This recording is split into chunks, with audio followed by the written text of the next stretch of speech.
Covering the inside, Mayer does not want to give him the space. He's going to force him the long way around, and he's going to take it, but he's going to go way wide. Is he going to hold the speed up? He's in the grass trying to hold on. Simon Mayer has got the speed, and he is going to take that lead back just as they cross for the win. Is this enough to try and finally get this done into the Interlagos? He outbrakes him. He has the inside, but he can't feed it out because there's a car there, and Costa does it again, denying him, but fighting back. Here comes Tolinen, going to be on the outside, coming into the horseshoe. It's hard to try and make it stick the long way around to this one, but he's going to do it anyways. Another right-hander leading into this one. It's just the never-ending side-by-side battle, but he gets a shove from behind. Showed and Holly are now vying for the lead down the backstretch. Look at him all the way to the yellow line. Michaud covering him off. Holly backs it up. He is setting him up. Absolutely. I guarantee you right here. And look at how calm he is. Oh, no. That's a slowdown. It certainly is. And off to the bottom of the track. He doesn't have to play any games. Michaud is done for. And he looks in the mirror, almost unbelieving of his luck. Here comes Beaufil. Beaufil going to look to the inside, coming into Brundle. Are we going to go 3 wide potentially? Is Ziti going to try and lift? He is, and they go 3 wide into the corner. But Luke comes out in front, and a little bit of acceleration at the wrong time for Beaufil. Puts him under threat. Down the inside goes Stetzel, through the bomb hole, and out the other side. Stetzel carries the momentum. Another right-hander now into Corum, and he's back through. Right on board here with James Holland in that Ninja Trader Esports AM machine. He may have a 2-for-1 going 3 wide down Kemmel. How about going to the grass to make it 3 wide, in fact? No one's backing off yet. Doycombe on lap 3. No one's backing off. Horvat now backs it off. Luna nearly squeezes Holland off the track. You're just going to stay together as we get a move to the inside. Levesque trying to defend on Ferguson, and Ferguson fights back out of the corner, almost banging doors as they come around the last turn. Here comes Mies as well, trying to take back some of the positions that he lost as they stay tight to the inside. Overall, the dirt and dust on the track and down into the first corner. We're going to be wheel to wheel, yet still Levesque around the outside. Ferguson, can he get the job done? Yet now he has. And it's not over yet for the battle for 7th. Harper holding on to the bottom. Soranzo trying to jump past Walker. They crash coming to the final corner. Soranzo and Walker crash down the front stretch. The last cars on the lead lap trying back up down the straightaway. Walker will finish in 8th backwards to close the year.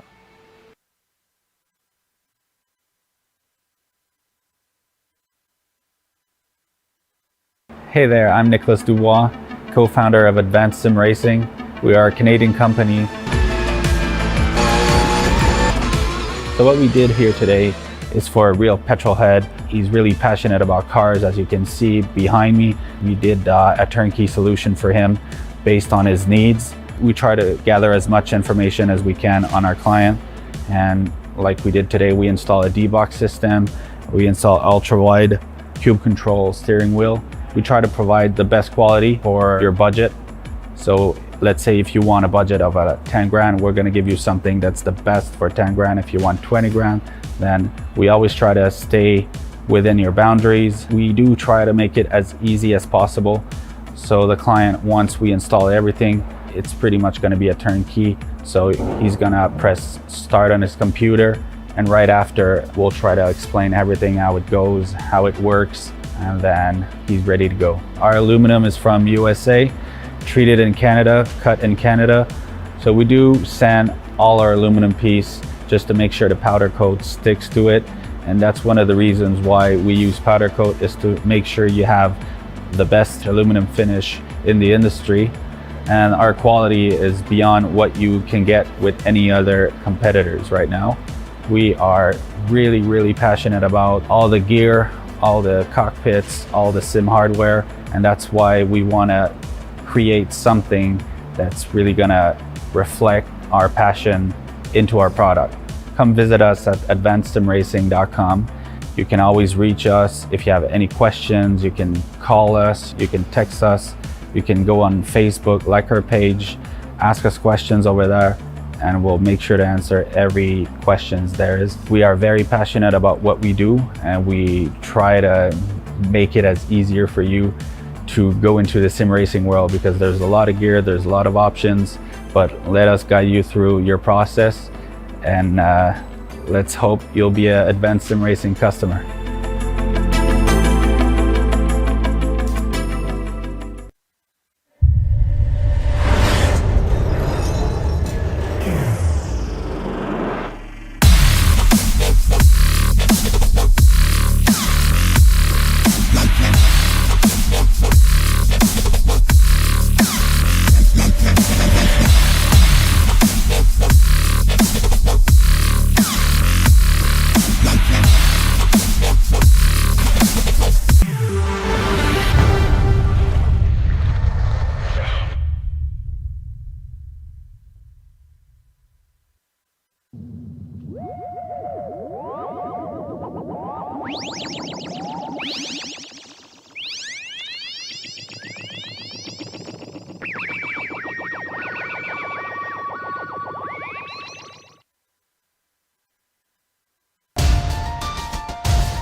With only 2 races left to go, eyes start to turn towards the all-important championship standings in tonight's series. In the MX-5s, Michael Michaud holds a narrow lead over Peter Newhook, and the always speedy Bradley Holly is on a hot streak and could very well close down the gap.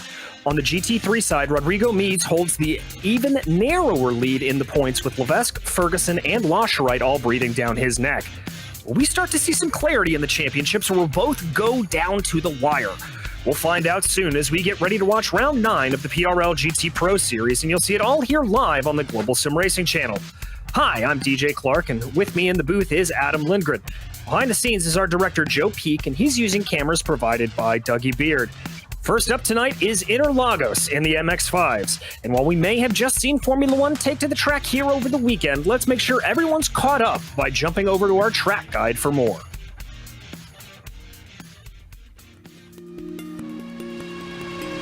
Welcome to Autodromo's Jose Carlos Pache. Most fans and drivers simply know this place as Interlagos. Starting life as an absolute behemoth of a circuit, this Brazilian track was eventually truncated to the version you see today. Having hosted Formula One for roughly 3 decades, it's become very well known on the international stage. But it has also held rounds in the World Endurance Championship, as well as frequently seen Brazilian stock cars, motorcycles, and even truck racing. There's little difference between its 2 layouts, which includes the GP course and the Moto course, which simply adds a chicane to the end of the lap. In both cases, it's a tale of 2 circuits. The run past the start-finish line and into the Senna S, followed by the blast towards the Descida do Lago, are very high-speed sections that come back-to-back. Drivers will need to focus on top end in order to attack or defend. Expect most passes to happen in those 2 corners. But from Ferradura until Junção, the track suddenly twists itself into a mess of hairpins and frustratingly technical turns. This can make car setup a real compromise, and for the latter part of the lap, an absolute pain when dealing with traffic. Pit exit is also a narrow affair, so it requires drivers to take care when trying to maximize their outlaps. On the upside, with this being a modern F1 track, there's paved runoff in abundance at many of the fast corners. The passion of the Brazilian fans always comes out in force at races, and it's no wonder with this picturesque track sandwiched right amongst the neighborhoods of Sao Paulo.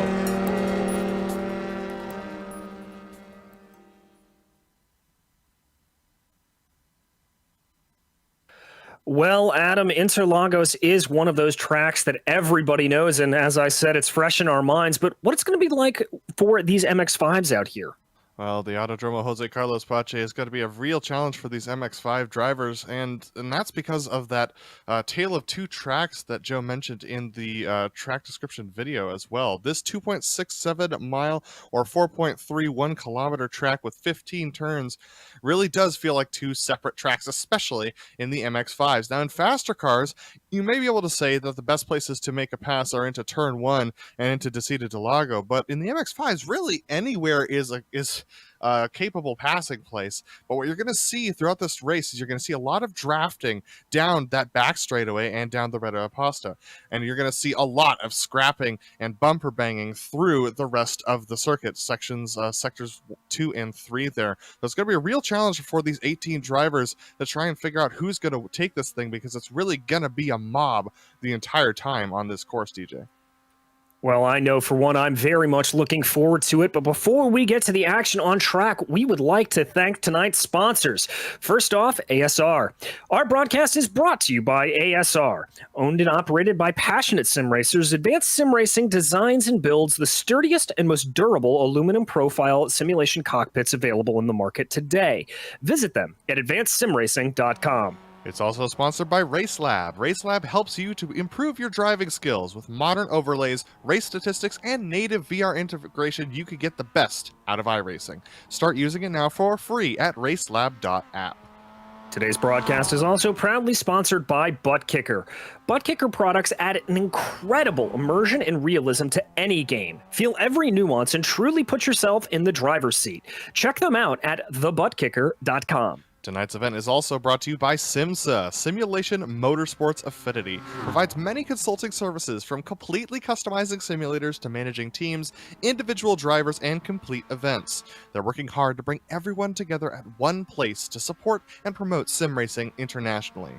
Find out how you can bridge the gap between virtual and real motorsports at simmsa.net.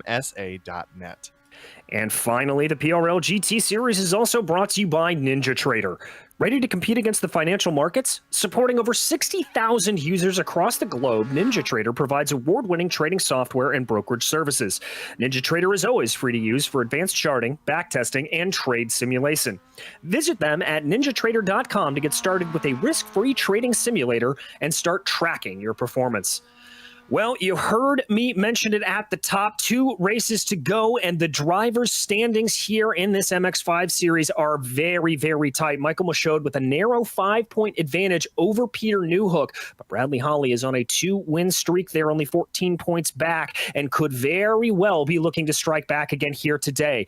Jacques Boucher, a little bit in an island unto himself there in 4th, as is Johnny Luna back in 5th. But Adam, what about the team's championship? Well, the eagle-eyed among you may be able to see that there are 3 Miata Mafia drivers on that driver's top 5 rather, and that's exactly what we're seeing produce good results here. Miata Mafia right now with a 54-point lead over Oh God Right Turns, and to be honest with you, that's going to be pretty difficult for Oh God Right Turns to overcome right now in the 2nd position. But even harder to overcome would be that gap to 3rd for the Jaeger Bombs. Then we got Fossil Racing, who could still jump into 3rd with a good result tonight. And then RF Delta Sport, currently sitting quite a ways back at 5th. Indeed, they are. We also want to run you through tonight's race details. And for that, as we said, it is the 9th of 10 rounds here, and it's only a 35-minute race. It'll be an open setup for these Miata drivers here tonight, but there will be a fuel limit imposed, so we will see a pit stop at some point during the race. Drive-through penalties will be imposed at 13 incidents and complete disqualification at 17. But crucially for that championship, there are bonus points available for fastest lap, pole, and 3 incidents or less. But that is all of the business out of the way, and now it is time to bring you right up to what is going on track. And what is going on is that man, number 184, Bradley Holly, who has been on a tear recently, currently holds the provisional pole by about 0.3 of a second over Danny Cervantes. Yeah, PRL's seminal champion. I mean, this guy seems to be able to be quick in anything he picks up. There he is in his onboard in that red, white, and blue t-shirt, or I guess it's not a t-shirt. What would you call that? A polo button-up? Something like that. But very characteristic of Bradley, that stoic expression as he's driving around here in this MX-5. I know it's taken him a season to get acclimated to this thing, but man, is he quick when he gets out there and sets a quick lap. Yeah, he really is. And obviously, last week out, he got a little bit lucky with Michaud getting that slowdown penalty out of the bus stop at Daytona. But nevertheless, he put himself in position to be able to challenge for that race win. And right now, looking very, very strong. The other championship contenders, Michael Michaud currently sits in third. Peter Newhook back in sixth. Newhook just has looked a little bit off recently, and that may scupper his championship hopes. There is Michaud out on track as well. Yeah, Newhook over a second off of the pole position, the provisional pole position of Bradley Holly right now. So he's also on his third flying lap. So Newhook has a lot of work to do to try and get himself up there. Now granted, virtual standard time, it is 5:37 p.m. It is very late for these MX-5s to be driving around on this track. So what we're dealing with is 76-degree track temperature, 23 Celsius out there for those drivers, all just with about 3 degrees Fahrenheit over the ambient air temperature, with a decent, not too much humidity and not much wind either. So it should be ideal driving conditions for these MX-5s to get their tires warmed up over the course of 4 laps. And so hopefully we'll start to see a couple of drivers putting in some faster times in the final 2 laps of their runs. Indeed, we're seeing a couple of drivers choosing to come in and park. It looks like this is an outlap here for Danny Cervantes. He'll have one more crack at the apple as he goes around right now, currently sitting second. Johnny Luna just putting in a good time there to come in P5 right now.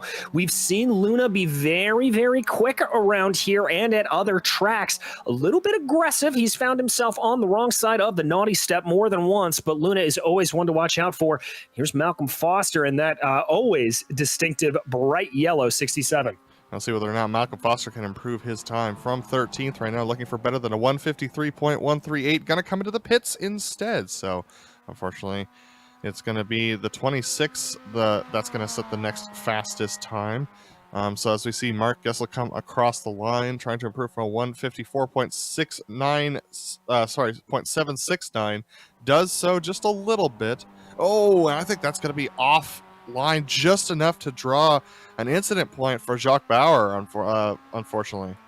Yeah, indeed, Boucher there. You can pick up those off tracks here relatively easily, specifically coming around junction like that. We've also seen it, those off tracks get picked up going through the Descida do Lago. So 2 areas drivers are going to watch out for. Let's watch here for the number 5, though, see if that time is going to stick. It is faster, but it counted. It did count, and that bumps him up to P5, Adam. Lots of drivers definitely finding their way around this track, trying to find the maximum amount of track that they can use, especially the MX-5s. You're going to need that when you're battling side-by-side with drivers. Peter Newhook will cross the line. He's currently in 9th position, so he needs his time to improve. There we see Sean Vincent cross the line about a 10th slower, but Peter Newhook coming into the pits. 9th will be the best he can do. It will indeed. Here comes Galanotto. He'll be able to cross over with just enough time, but he is just not going to be fast enough. Here's Johnny Luna to see if he can do a better one. Looks like that's a little bit of an error maybe on our timing and scoring, so that's not going to count for him. And that is going to wrap up qualifying here. So Bradley Holly able to get himself on pole position yet again. The 184 having a good run of things. Let's bring you that starting grid here as we get ready to go. As I said, it's Bradley Holly starting off in pole, and next to him, it'll be Danny Cervantes. Behind them, it'll be Michael Michaud and Mark Kalin, with Jacques Boucher and Johnny Luna 5th and 6th. Patrick Cowgill is 7th with Pete Thomas in 8th, and in 9th place, it'll be Peter Newhook, followed by Ian Cabana. Kevin Berquist starting off 11th with Matthew St. Aubin in 12th. Then we have Michael Foster and Sean Vincent down on row 7. Row 8's going to be Robert Galanotto and Pete Bladon. And then we've got Mark Gessel, Todd Lewis, and Jason E. Larson's the only driver who didn't set a time. 19th, row 10. All right, and we're just waiting for those last drivers to get onto the grid here. Looks like we're still waiting for Kalin, Berquist, and Larson. I'm not sure if Larson is still connected here at this point. Standing start, though, in this series, as it always is, and starting on the outside, a little bit different than some other things that we've seen, but that is the way things go here at Interlagos. Starting on the outside will be the 184 of Bradley Holly. Just waiting here, waiting for those lights to come on to give these drivers the cue that it is time to get rolling. It'll be a fierce battle to go down into turn 1. as always is the case, Adam. Yeah, absolutely. It's definitely going to be a fierce battle for these drivers. And I think Bradley Holly's going to have a hard time with Cervantes up his inside, because I think Cervantes is probably going to set it pretty deep on the beginning of this race to try and get the launch down the inside of turn 1. But our final drivers on the grid, here we go. Indeed, waiting for the lights to come on as engines start to harmonize here. There go the lights, waiting for green, and there it is, and here comes the thunder here at Interlagos. It looks like a pretty decent start for Bradley Holly. Danny Cervantes immediately going to try to slot in behind him. They are side by side between Michaud and Kalen. Kalen down to the inside. There they go, bringing it all through. Looks like relatively cleanly up front. Cervantes taking a very wide line, and that's going to allow for Kalen to slide on through into second. Pete Thomas and Patrick Calgill made contact as Pete Thomas went deep into turn 1, so that's what forced Patrick Calgill off track. He's going to make the pass on Thomas as they go down the back straightaway, but it's a side-by-side battle between Danny Cervantes and Mike Michaud. Michaud trying to improve his position as Bradley Holly and Mark Kalen have run away with it at the beginning here. Danny Cervantes late on the brakes into the Descida del Lago, able to make the pass on Michaud, who had to back off significantly. Luna follows him through. Luna able to follow through in a big kerfluffle there in the back. We'll go back to a replay later, but it looks like Larson, Gesell, and Platten, many drivers involved with that going down the Retro Aposta. We jump here to check in on the 62 here. This is Mark Kalen with that lightning getaway. Look at that behind, though. That is Johnny Luna trying to get a little bit aggressive up to the inside of Danny Cervantes as they work their way through Sector 2. Yeah, Cervantes trying to send a deep move up the side, inside of Piranello. Can't quite do so. Now up to the Bica Pato they go, and it's very, very close between these drivers for that third position right now, with Danny Cervantes, Johnny Luna, Jacques Boucher, and Mike Michaud all tucked in behind them. And crucially, Peter Newhook right on the trail of that train, so he will be looking to maybe take some advantage here as they make their way through Junction right now. That looks like that's Cervantes with a big slide. He's going to do a little bit of landscaping through the grass. He manages to save it. He'll rejoin on the motorcycle cutout. We'll have to come back onto track and rejoin. He rejoins safely finally, but it's important to note, Michael Michaud, after starting in third position, has fallen all the way back to fifth, just ahead of Peter Newhook. So this battle for the championship now is between these two guys, front and center. It is indeed. You saw Mark Kalen try to take a little bit of a look there on your leader, Bradley Holly. Everybody else staying relatively single file through that first corner. Looked like there the Jacques Boucher trying to really, really push on Johnny Luna. Took a big chunk of curb, and again there going down through the Curva del Sol. He's going to try to tuck up behind in that all-important draft you talked about, Adam. Yeah, Mark Kalen's making a move on Bradley Holly once again. This is going to be taking a late dive into the Descida del Lago. Here we go. They both break late here. Kalen's going to try and hang it out on the inside. Bradley Holly decides not to take the Lewis Hamilton line and stays on track right there. So does Mark Kalen, keeping himself on track as well. Still side by side they go as they head up towards Ferradura. And that's going to be Kalen on the inside, so he'll have a little bit of an advantage, but we've seen that outside line work. Kalen falls back a little bit, and indeed, there goes Holly, able to get him covered off. So Bradley Holly able to hold on to the lead here on the second lap, trying to pull away yet again from Mark Kalen, but Kalen not making it easy.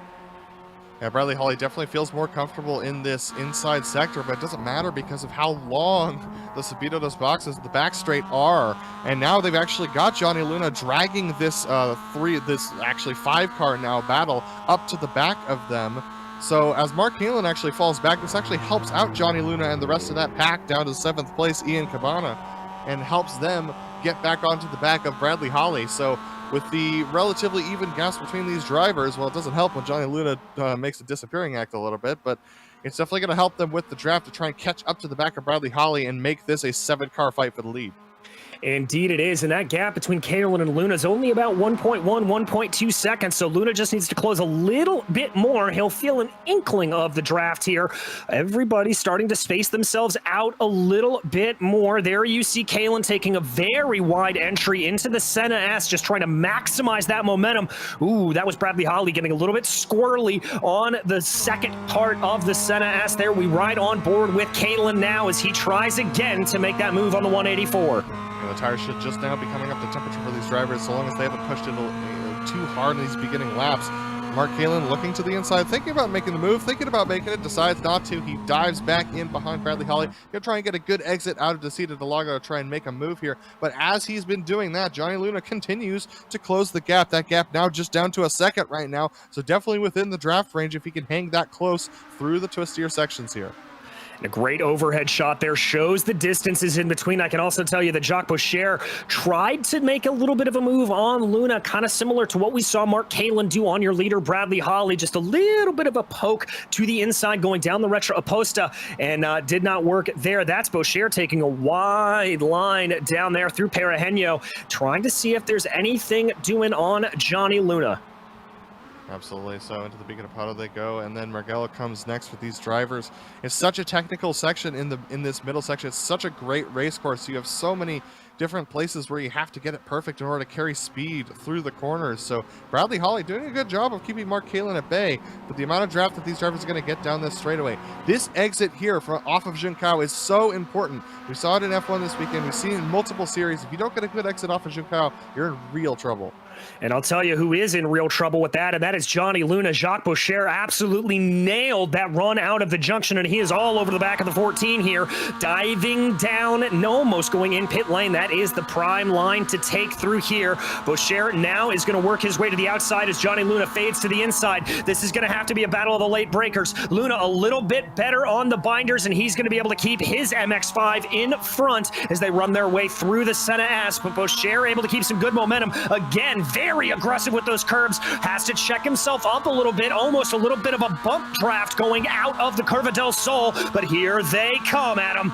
Absolutely, and actually might be best in Johnny Luna's best interest to let Boucher go by. I know that he wants to hold this position, but if they can all draft themselves up to the back of Mark Kalin and Bradley Holly, as you see that move not working on the outside for Boucher, this is Michaud now going to the inside. Michaud's going to take that position away from Boucher, but I believe is going to give it up entering Ferradura. No, he's staying with it. He's going to try and force Michaud to dive around the outside there. Boucher backs off.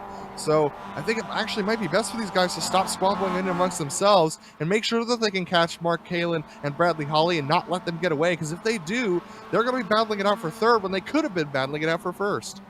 Exactly, and while we've got a quick moment of respite before we charge back up the hill again, let's take you back to that opening lap crash that we mentioned a little earlier on. Now, this was a big coming together on the Retroposta, and it took out quite a few in the field. There you can see it. That's Patrick Cowgill there in the yellow. Looks like he just gets a little bit frisky there. Oh. Yeah, there was no need for that at the beginning of the race, to be honest with you. And you can see the wheels literally falling off of those MX-5s as they make contact. It's lap one. There's like about 5 cars wide with the MX-5s, so there's plenty of room for those two to play. Now we see Michaud trying to make an inside move on Johnny Luna. Luna's not going to force him down the pit lane, so no Sebulba Anakin Skywalker moment here, but Michaud finally trying to make the deep dive down the inside. Johnny Luna goes to the racing line, tries to make a deep late braking move. They're almost going to make contact as they come down through the Senna S. They've absolutely lost contact with Mark Kalin and Bradley Holly now, and now they've got Kevin Bergquist coming out of the pits to make things interesting. Here comes Peter Newhook with a head of steam, looking to try and pass 3 cars at once. It's going to be 3-4 wide with an exiting car as they come down the Red Aposta.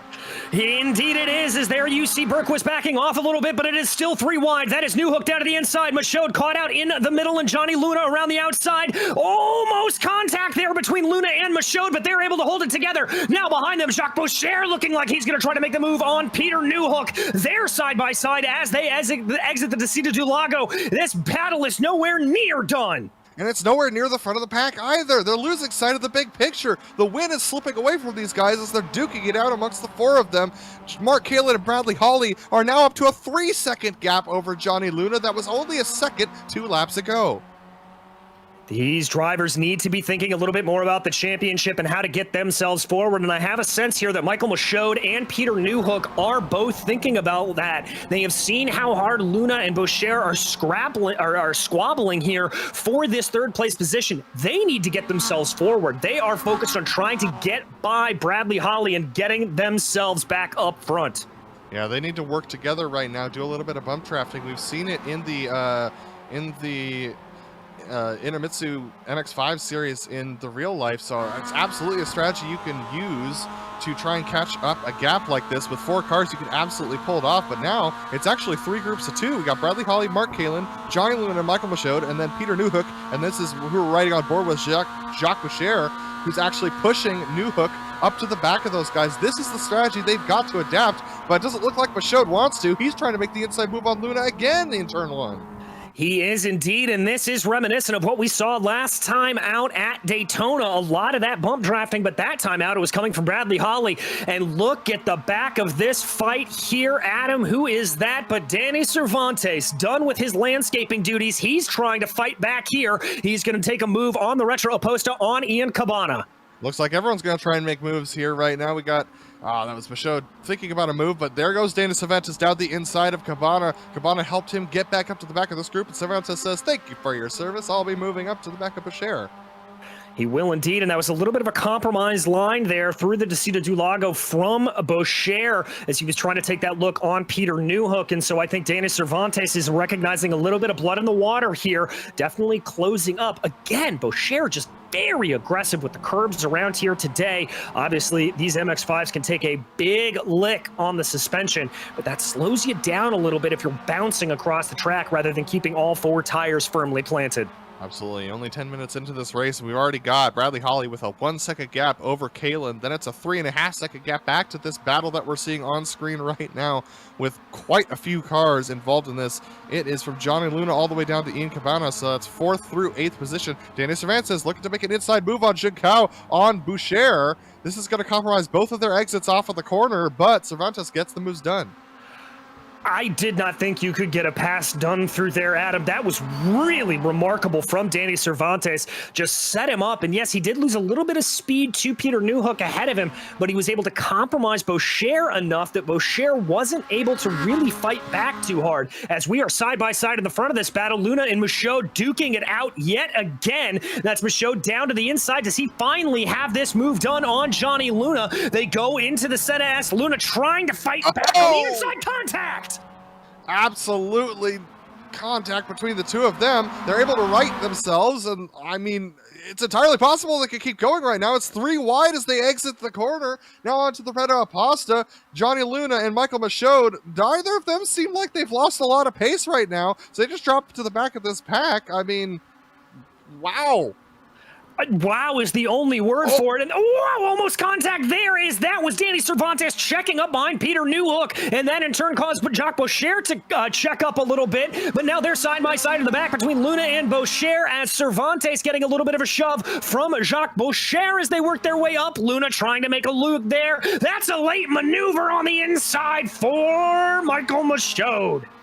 Absolutely, so Michaud probably a little frustrated at this point. His left wing mirror is absolutely falling off. Both wing mirrors are flapping in the breeze right now. More contact from Luna and Michaud as Luna gets into the back of Michaud through Pinerino. So into the Beacon of Pato they go, and they've absolutely lost the plot at this point. 4.5 seconds between Newhook in 3rd position and Kalin in 2nd. Kalin's fallen off of Bradley Holly to the order of 2.5 seconds. Bradley's just on a race on his own right now. He really and truly is, but let's go back and check out that first contact that we saw going down into the Senna S. Adam, talk us through this. Yeah, this is a classic Senna S moment. You've got Michael Michaud in front. He thinks he's got the turn in, so he absolutely turns in to that second part of the Senna S right there, and that is when Johnny Luna gets into the side of him. Michaud will claim that that was his line to take, but in reality, I mean, Johnny Luna was there at the moment, but if this was Formula One, the onus would be on Johnny Luna, but this isn't Formula One. This is the MX-5s, and when someone's got a wheel in, you got to give them space. Exactly. As we ride on board here, we can see that all develop out in front, and there's the turn in, the little bit of contact, and moving up forward for the 87 of Peter Newhook. But we've got to go live because Danny Cervantes making a move on aforementioned Peter Newhook. Wow, did he get some speed down the Retro Oposta, and here comes Boucher. Is he going to have a little bit of a look? Yes, he is, as that's Newhook running a little bit wide through the Descida du Lago. Behind them, Johnny Luna able to move his way past Michael Michaud as well. Yeah, Newhook outbraked himself into that corner, so it allowed Boucher to go by. Newhook and Michaud really starting to struggle a little bit with these guys. It's getting very feisty right now, but all their braking points are quite a bit different in this group, so it's causing them to have a little bit of a caterpillar effect when they go under braking for these drivers. But right now, it's Cervantes in third, Bashir in fourth, Newhook fifth, Michael Michaud in sixth, and then we have Ian Cabana in seventh. And looking at Danny Cervantes' outright speed here, he currently has the fastest lap of the race. Oh, more contact there in the back. That is Luna and Newhook duking it out, as now they make their way down through Malugo, and coming into Junction, they're still side by side. Absolutely, heading into Junção right now, they go. Johnny Luna being very aggressive this race, trying to hold on to positions, trying to take positions away. He's made contact with both of the points leaders this race at this point. And so here we go, coming back up the hill right now onto the Subida de Boxes. It's going to be interesting to see whether or not anyone can gain that speed. Right now, Cervantes has almost checked out from this group. He's catching his way back up to the back of Kalen as Michaud comes into the pits. I think Michael Michaud has said, I have had enough of this. I want a break. Ian Cabana also follows him down, so trying out for that undercut here a little bit. We look back in the field. This is Matthew St. Aubin, as he's going to be side by side now with the 67 going down into the Senna S. They continue to duke it out. Some good battles in the back of the field here as well. There is the onboard shot of Matthew St. Aubin. He's able to move his way forward. That is Cabana that gets into the side, I believe. That was Sean Vincent, actually, that got into the side of him, unfortunately. And so Sean Vincent just had a head of steam, was trying to make the pass, couldn't get it done. He's going to let Foster go by. Some words of unpleasantness there for those two drivers, but oh my goodness. Well, the radio's lighting up a little bit right there. Yeah, you saw there Matthew's face a little bit of a laugh there of just, okay, well, that's two less people I have to worry about. So he's able to keep on going here, has a nice little comfortable advantage ahead of Pete Bladden, who is now directly behind him as he continues on. St. Aubin, by the way, is in seventh. Let's check out that replay as we've got a moment. Yeah, and as we're taking a look at this, I can report that Peter Newhook absolutely missed the Senna S, and he actually lost about 3 seconds to that group that was ahead. So as we're watching this replay, here we go into the Senna S. We go. It's going to be side by side between these drivers, and Foster's just going to get clobbered from behind by Sean Vincent, because Sean Vincent was actually going up the inside, or attempting to go up the inside of the Curva del Sol, and just couldn't get it done. And then Sean Vincent waits for Foster to go by. So here we go on board with Sean Vincent. You can see him get ahead of steam here because as two drivers go through the Senna S side by side, they lose a lot of speed. He tries to go to the inside, doesn't quite commit to it, and get covered off by Foster, and that causes the contact. Yeah, I think he thought that Foster was going to stick on the outside there a little bit more, and he was going to be able to use St. Aubin as a bit of a pick. But we jump back here.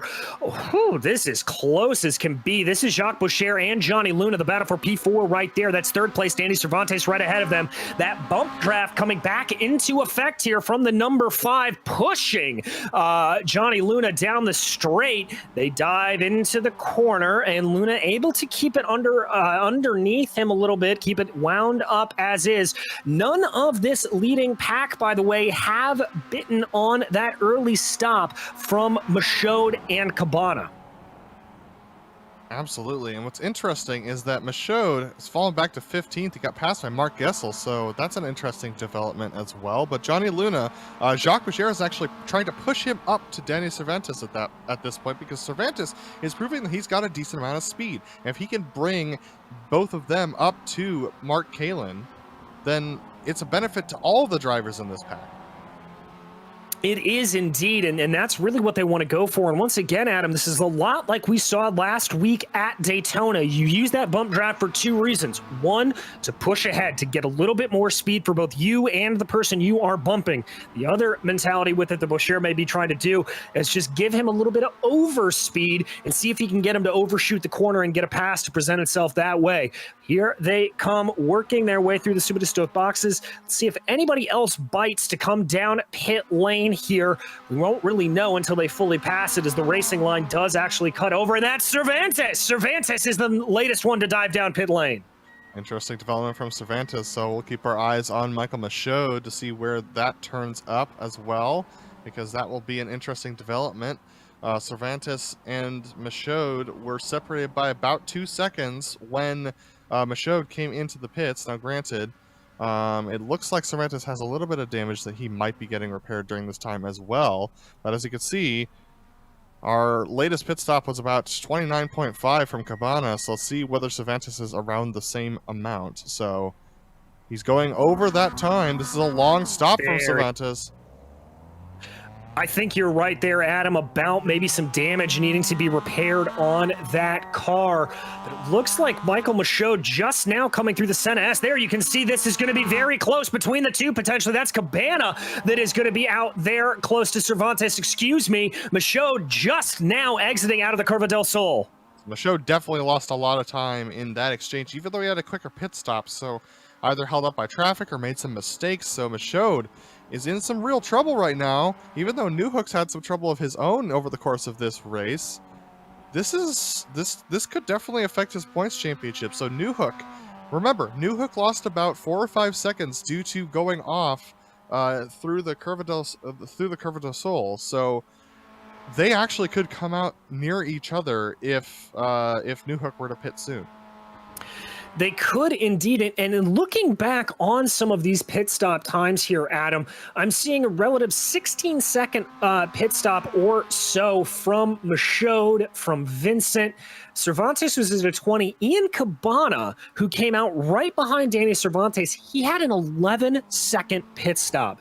So I wonder, there's a little thought in the back of my head that wonders if that number 774 machine maybe underfueled the car, and that's how he was able to do it. As here comes the 62. This is Mark Kalin coming down pit lane. Mark Kalin in the pits. He misses his box. Oh no, Mark Kalin misses his box. This is going to stretch his pit time out. I was just taking a look at the average times down pit road.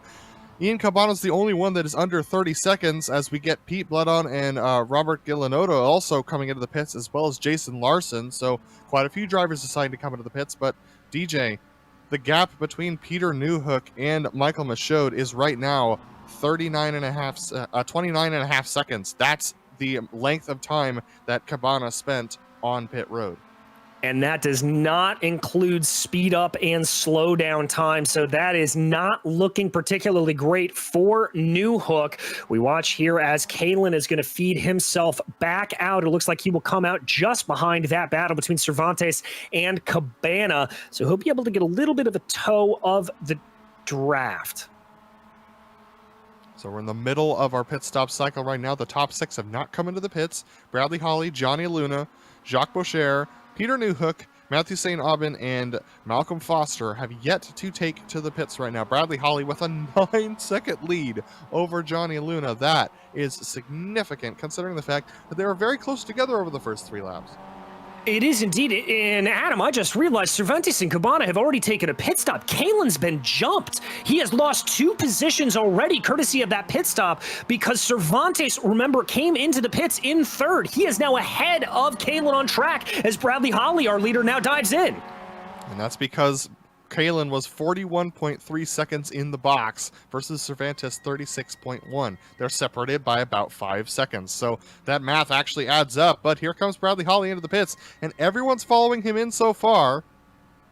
We'll see whether Matthew St. Aubin comes into the pits this time. He's going to go around one more time. Foster will be the next to come to the line. And oh my goodness, it's definitely going to end in the dark. We got 12 minutes to go, and it's quite dark out there right now. Yeah, it is indeed. We're hearing some drivers reminding others to turn their headlights on him. Keeping an eye here on Jacques Boucher. Bradley Holly up and on his way, no problem. Boucher was very quick coming in pit lane. I think he may have picked up a pit lane speeding penalty, and indeed, he is stationary in the box. I think that is a speeding penalty for Boucher. Yeah, he's in there way too long. So unfortunately for Boucher, he does pick up that speeding penalty, so he's going to be in there for quite a while. Michaud goes by. Newhook, he's come into the pits. He's just exiting. Michaud's well down the road to the tune of 11 seconds. Oh my goodness. So that is not good at all for Peter Newhook.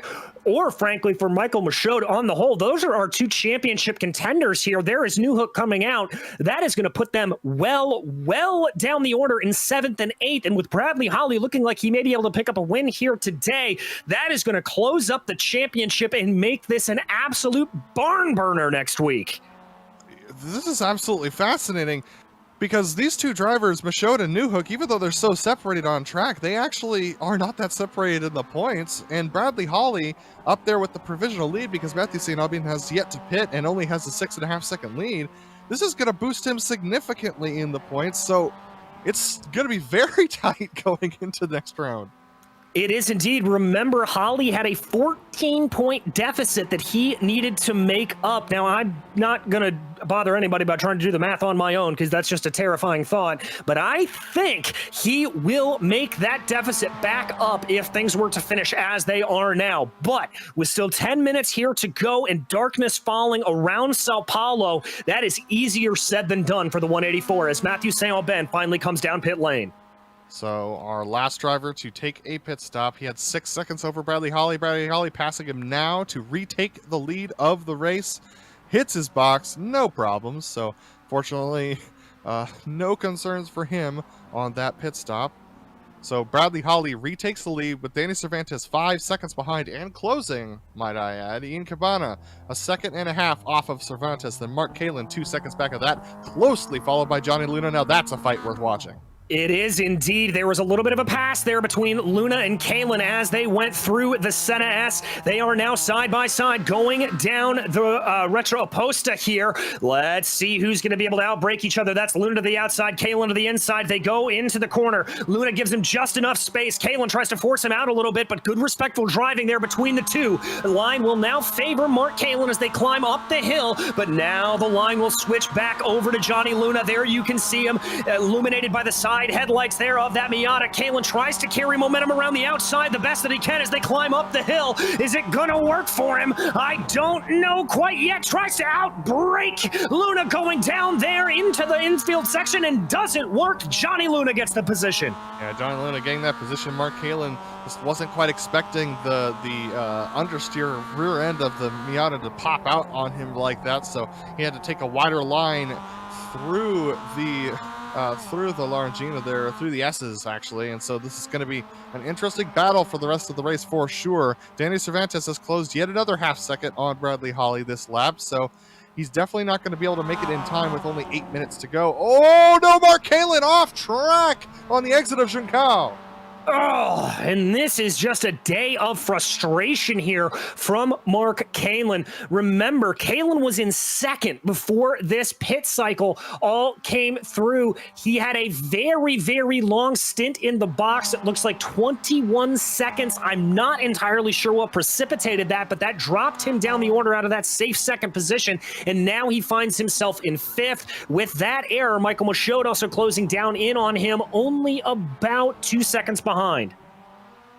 Absolutely. So if they were to finish as they were, my calculations would be that Bradley Holly would be 3 points by Michaud going into the next round.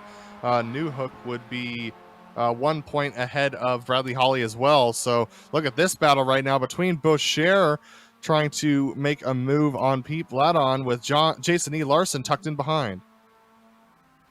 Indeed. I like that line from Larson being pretty heads up here, trying to keep that going, just seeing if he can take the drop and maybe pick up some scraps as they go around, but that's going to be a clean move ahead there. Wow, there looks like a little bit of a late dive going down into the Senna S. Very late dive there from Larson, so that forces Bladon into a bad line, but unfortunately for Larson, he can't get a good line off of the Senna S either, so as they go through the Curva del Sol, he's going to have a good run, actually, because he got a better run than Bladon, but they've absolutely lost touch with Boucher, but a little bit of a dip of the right wheels for Larson means he does not have the run that he had previous to that little dip, and that's Bladon going to the inside of the corner. Larson misses the apex. Neither of these guys can get this thing sorted out, so it's going to stay with Bladon in first and Larson in second. And remember, Boucher, they're a little bit out of position courtesy of that pit lane speeding penalty, so he's fighting his way back up through the field right now, currently in 10th, and that's why he was able to breeze by these guys with such speed. Very interesting race for sure as we close in towards 6 minutes to go. Johnny Luna has caught up to the back of Ian Cabana, actually, so he's now in a position to try and make a pass for the third position. Luna, very aggressive this race as he catches right up to the back of Cabana, gonna go for the outside move. This has worked out for him multiple times this race. Even if there's been contact, he's gonna make that late braking move, take the dive down towards the apex. Look at that, a late dive from Cabana to try and fight back. Luna, though, takes the position. Luna able to get it, and one of the things that we're trying to figure out there with Ian Cabana is if he is light on fuel, Adam. Remember, he had an 11-second stop. That is the quickest stop we've seen from everybody, as here comes the 774. That's Cabana to the outside. Mark Kalin trying to get a little bit interested in taking this position. A little bit of side drafting there from Kalin to slow down Cabana down the straightaway, able to make that work, puts on the binders, parks it on the apex, forces Cabana to brake a little bit later into the corner than he'd expected, and now starts to run away with it. He needs to stay attached to the back of Johnny Luna, because over the next 3 laps, or the next 2.5 laps rather, he's going to have an opportunity to fight Luna for that third position, that last step on the podium. He is indeed, and Kalin just trying to, I think, do some damage control. He'll be happy if he can get that final podium position. Meanwhile, behind Cabana, it does look like Michael Michaud is starting to close down on that 774 a little bit. He was able to pull that gap down through the middle sector. So Michaud trying to make a bad day look a little bit better there. The gap now at about 1.3 seconds as they make their way through the Bico de Pato.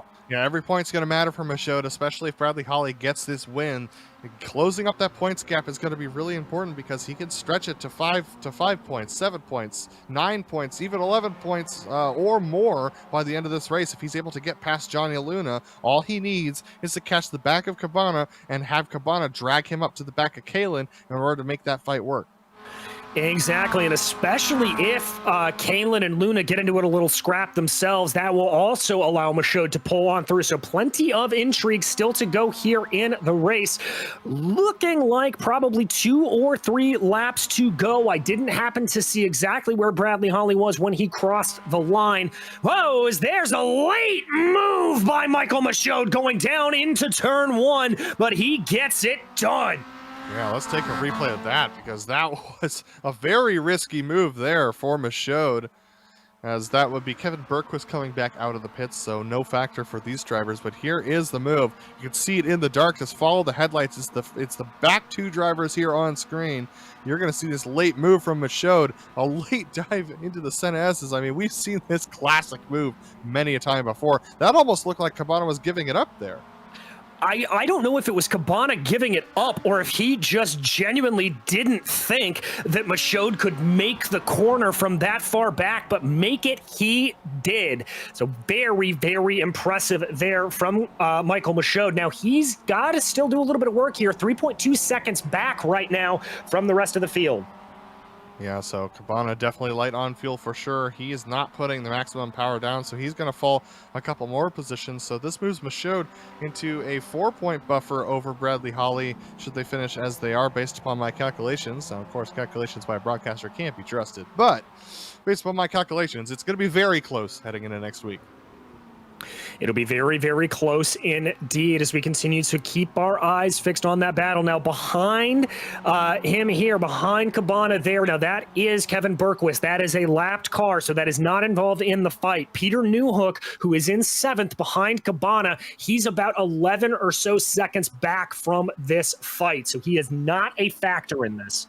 2 to go there. 2 to go. We are just getting the word. Bradley Holly coming through the Senna S's. Oh, we've got to go for the battle for 3rd. Mark Kalin and Johnny Luna side by side as they go down the main straightaway.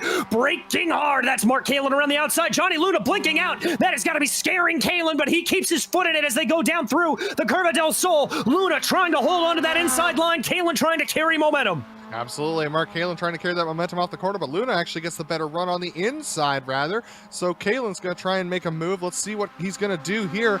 Look at this, Johnny Luna in the middle of the track, blinks out again. Mark Kalin goes to the outside. Luna tries to cover that off a little bit. Is he braking too late into the corner? No, Luna nails the corner apex. Mark Kalin trying to make the move now. He's going to look to the inside as they go through the Descida del Lago, the left-hander there. They're going to come up to Ferradura. Kalin has tried this outside line many times before. It's never worked out for him. He tries a later braking maneuver this time around. Can't quite make it work. can't quite make it work, but he still managed to hold on to that car. I thought for sure looking at a little bit of a crossover there, but not close enough to make it work there coming up to Johnny Luna, but he is still keeping that fight right with it. They've got to be careful, though. Michael Michaud able to gain in about a second or so in that previous time. Michaud is not out of this quite yet. If these two continue to squabble, there he is, the 497. Remember, he is one of the championship contenders. If he is able to get up here and maybe get past Luna and or Kalen, that could be enough to save his championship. It definitely could, and especially with Bradley Holly's success that he's been having. Bradley Holly coming down the back straight right now, about to take the white flag for this race here at Interlagos. Definitely going to be an interesting championship closer for sure, but here we go. Take a look at this battle. Mark Kalen definitely on the draft of Johnny Luna. Luna's been very strong into one this entire race, though. He has Luna, one of the most aggressive and bravest on the brakes, but here comes Kalen. Let's see if Luna can throw a good defense. Kalen thinking about going to the inside, but I think that may have forced Kalen to go a little, or Luna to go a little bit more defensive than he would have liked to. Indeed, Kalen able to carry some good speed down the straight here as they come through the Curva del Sol. He's going to try to hold up behind, going through the Retro Posta. It's now a draft battle. Kalen, Luna defending the inside. Kalen forced to go to the outside. It's just two pairs of headlights, but that is Kalen to the outside. Luna trying to close up to the inside. Narrow that line for Mark Kalen. They go into the corner. Luna blinks out there, but is able to hold the inside line. It's hard to battle with a car that disappears on you, but Mark Kalen and Johnny Luna both holding their lines. Mark Kalen's going to be forced to the outside yet again for Ferradori. He tries to look to the inside, sells the dummy to Luna. Luna does not fall for it. He takes the center of the track and just commits there. Is Kalen going to try and send a late move to the inside here? If he can see the car, he sees it finally. He tries to send it up the inside, but can't get it done. Can't get it done. He's only got a couple of corners here to go as they work their way down through Pereño. His time is running out as our leader right now is coming out of Mergulo and going through the junction. They continue to be close here. Closer. Kalen's time is most certainly running out, Adam, but we have got to quickly go to our leader who is on the main straightaway for the final time. For the third week running, it is the 184 of Bradley Holly as he makes his way past the pit entrance. There you can see him on your screen talking to himself. He crosses the line for victory here at Interlagos. Driver of the day, I have to say, though, Danny Cervantes, who comes in behind him after a recovery drive. Kalen's going to have a last-ditch moment to come across the line, but he is not going to be able to do it. Johnny Luna will hold on to that third place position. Kalen will be fourth, and Michael Michaud able to hold on to a top 5 to keep his championship alive. Yeah, it's just a tough break for Danny Cervantes. We're going to take a look at Malcolm Foster. Foster trying to make a move here on Ian Cabana. Cabana, we know that he's really low on fuel. Can he even keep his foot down to make it across the line? Foster looking to the outside, but I think Cabana's going to try and cover him off here. And it looks like he's going to hold on to the 8th position. So a good move from Cabana on Foster right there out of the final corner, but just sad news for Cervantes. Had he not made that mistake, I mean, he probably could have beat Holly today. Exactly. Danny looked like he had some really good speed out here today and just couldn't seal the deal, unfortunately, as we're waiting for the last drivers to cross over the line. But we'll go ahead and bring you the results here from Interlagos. Taking that win in commanding fashion, it was Bradley Holly. Behind him, Danny Cervantes and Johnny Luna, who was able to hold off Mark Kalen. Michael Michaud finished P5 and Peter Newhook in P6, and that's going to make for a very interesting final race with those two leading in the points coming into Interlagos. Matthew St. Alban was 7th, followed by Ian Cabana, Malcolm Foster 9th, and Jacques Boucher was 10th. Pete Bladon comes home in 11th place over Jason E. Larson. Then Robert Galanotto coming home in the 13th position, and Mark Gessel coming home in 14th, last driver on the lead lap. Kevin Bergquist is one lap down. Then we have our drivers who had major problems: Sean Vincent, Pete Thomas, Todd Lewis, and Patrick Cowgill. And without any further ado, we want to go ahead and bring you your winner here today, Bradley Holly.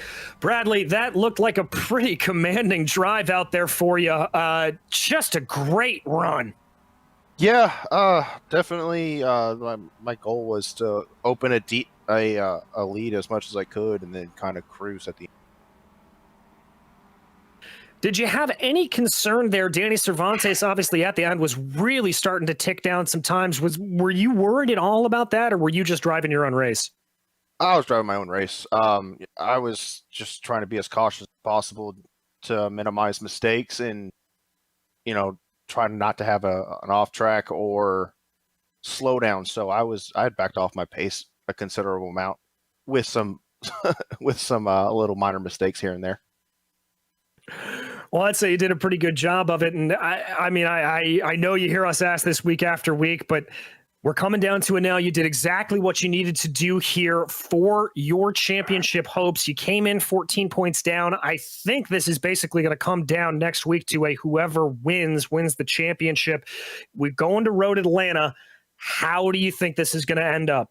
I'll have to see. I'm going to have to put some laps in this week and figure out what I need to do to be quick and go for the win. Road Atlanta is one of my favorite tracks of all time. So I've got plenty of laps there, and I'll just have to practice and try to be as solid as possible.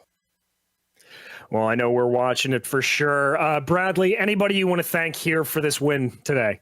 I'd like to thank all the Waterback guys. They got a good set for me this week and was able to pull off the victory. I'd like to thank you guys for broadcasting us week in and week out. You always put on a great show. And all the organizers and managers and everybody in PRL for putting on such a great league. Well, I know from our perspective, it is a pleasure to be able to broadcast a race when you guys are racing this well. Bradley, congratulations again on your win here today. Thank you very much. That was Bradley Holly, your winner at Interlagos. And now, Adam, I believe you've caught up with our second place finisher and charger of the race, Danny Cervantes. Yeah, Danny, after 3 tough weeks, this has got to feel like a real redemption race for you. Talk to me about your result today. Yeah, I mean, I had a pretty good start, a pretty good qualifying position starting second. I did get a little loose come exit of 1, and a little bit of contact in the Senna S, which I thought killed my car because later on in the lap, I felt like it wasn't turning towards the right, and the left turns were too loose. But then the car just came alive, and I just started marching my way to the front. Yeah, and as in those closing laps, I mean, when the darkness fell, so some drivers talk about being able to drive better when it's dark like that. Is that the case for you? Because you were put in some amazing laps that was closing in on Holly quite a bit.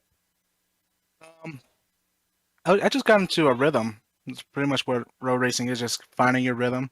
I wasn't really I've heard Fernando Alonso did an interview where they played a audio track of a car, and just by hearing how long it is between the turns, you figured out what track it was. That's kind of what my mindset is when I'm racing in the dark in these tracks with no lights. Just roughly calculate how far it is between each turn, and from there, you can pretty much race the track same as daylight, just by feel. Absolutely. Well, Danny, a fantastic finish for you today, making up for a couple of really difficult weeks. Is there anyone you want to thank for your finish today?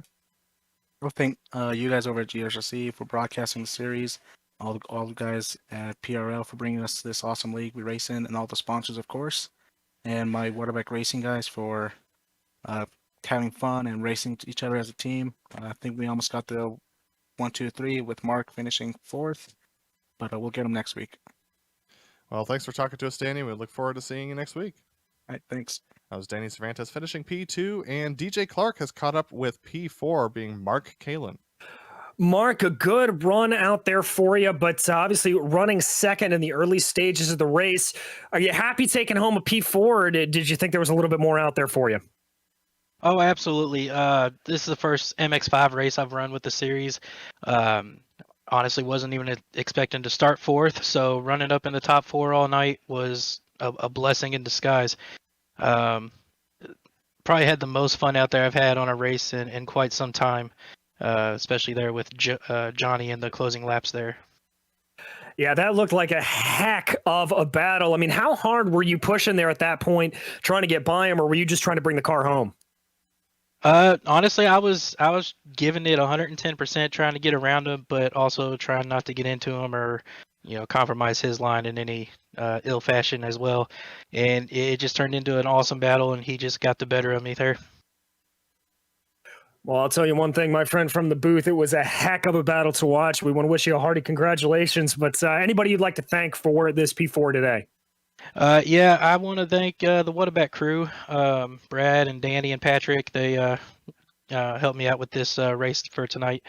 And then I want to thank Johnny and the rest of the competitors out there for having a good, clean race around me and racing me hard and clean. You guys up in the booth for putting in an awesome broadcast. Can't wait to go back and watch it. And, of course, the PRL organizers for putting on this awesome league. Well, we are more than happy to do it. That was your second place finisher, Mark Kalin, or fourth place finisher, excuse me, Mark Kalin out there today.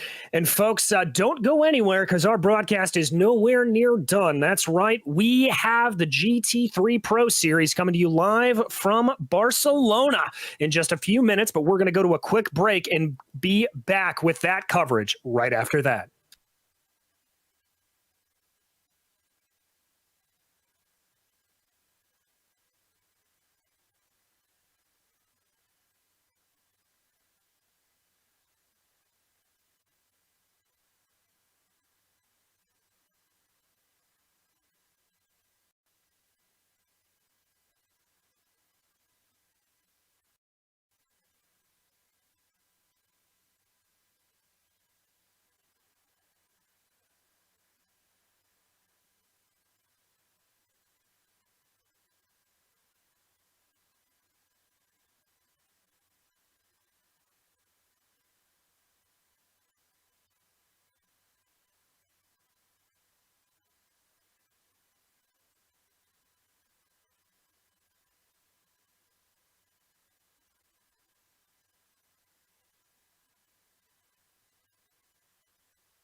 Welcome back, everyone, and welcome to the Circuit de Catalunya in Barcelona. We're ready for these GT3 pros to take to the track, but before we do, let's take you through what they can expect from the GSRC track guide.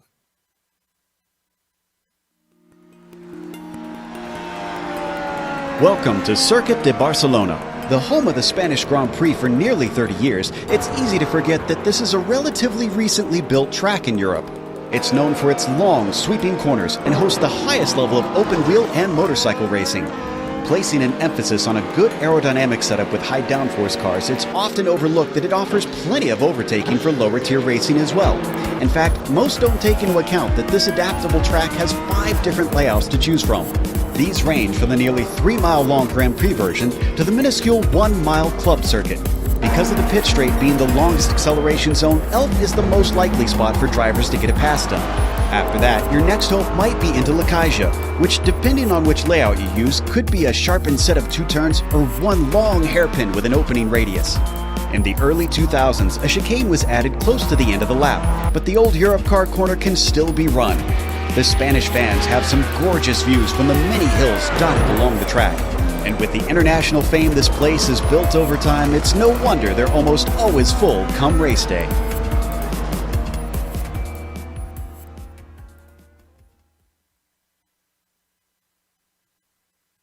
Well, Adam, this is another track that we are used to seeing Formula One cars dance around, but how are these GT3s going to handle it?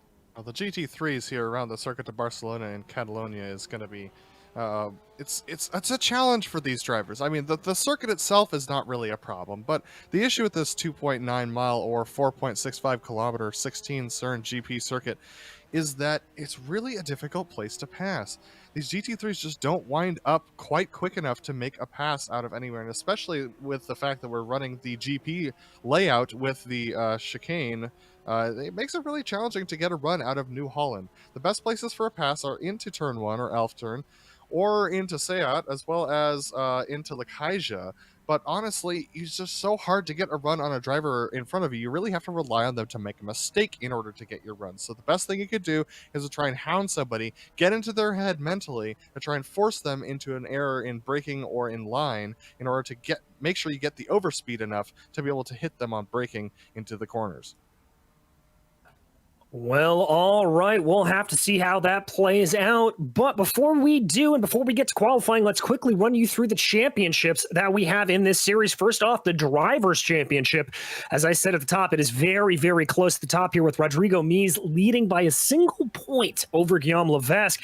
Daniel Ferguson is 3 points back, but he is not here tonight, and he has already had a DNF on the season, so I fear that may jump the Pure Sims Esports driver a little farther down. Antoine Lascherite, though, is also in that hunt, only 8 points back, so watch out for those 3 out there today.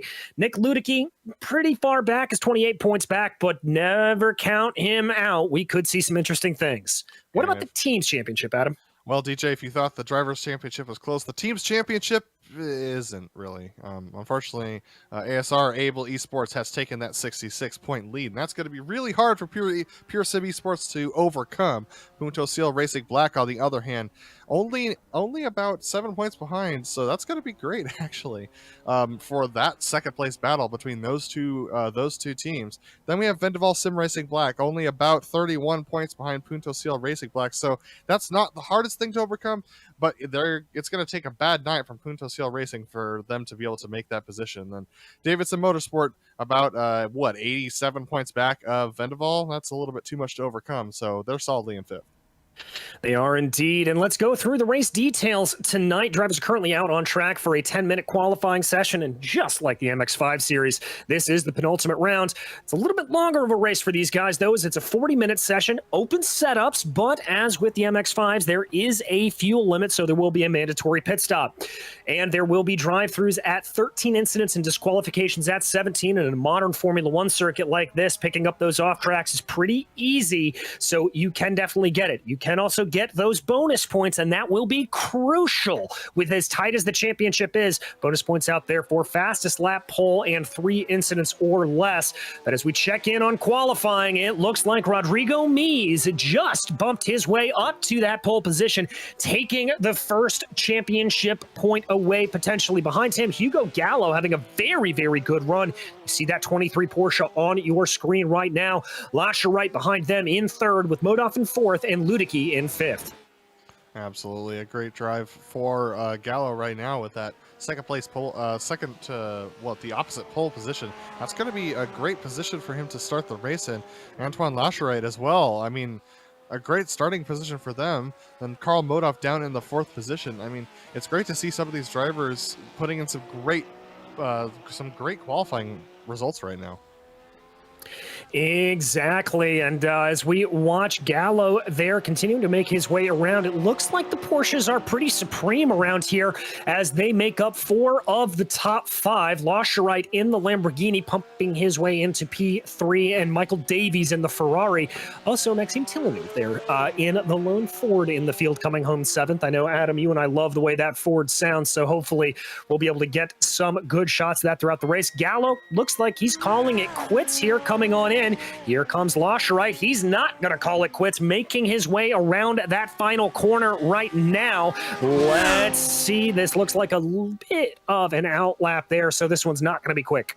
Absolutely, Lascherite winding up for the final lap for him today, trying to set a better time than that 143.141 that he's got right now. Modov right now going through La Caixa, taking that left turn into the right-hander of Bonk Sabadell as well, trying to improve off of a 143.176. I've seen multiple drivers take a couple different strategies at this, and so it looks like Modov is the one to try and take as much of the inside curving on the entry of Eurocar, and then decides to stay off the curbs through the chicane, now through New Holland. Not that much room taken on the outside, so another wind-up lap from Modov. He's going to take a little bit of a quicker run down to turn 1 now. He will indeed. Here comes J.R. Williams, another one of the Ferraris out there. He is currently down in 16th, going through those chicanes that you talked about. Really breaks up the lap around here, slows down the cars. And even in these GT cars, Adam, you've got to be so careful because those big inside sausage curbs, they will just bite you.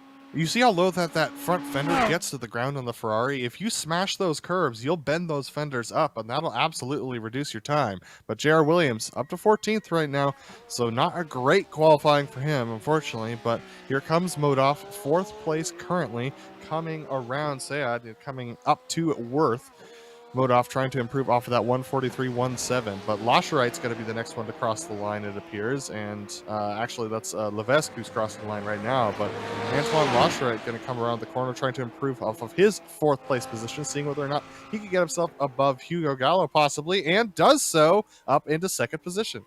A good lap there for Lascherite. That's exactly what he needed. Here is your provisional pole sitter working his way through those final set of chicanes. Also, Nick Ludicky, who is currently 4th in the championship, he was able to put in a good time to come in 4th. So all 3 of your championship contenders who are out here today, they are in that top 3. So very, very crucial. Let's see if Mies has got anything to improve. He does, and it sticks. That's a new fastest lap for the 88.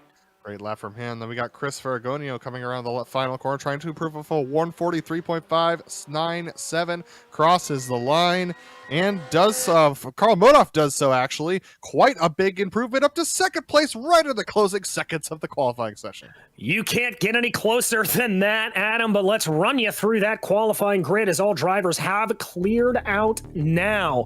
Rodrigo Mies, as we said, is going to line up in the pole here today with Karl Modov next to him. Antoine Lascherite will be 3rd, followed by Hugo Gallo, with Nick Ludicky and Michael Davies in P5 and 6. Row 4 will be Maxime Tilleneuve with Diego Morales in 8th, Dave Menino in 9th with Guillaume Levesque in 10th.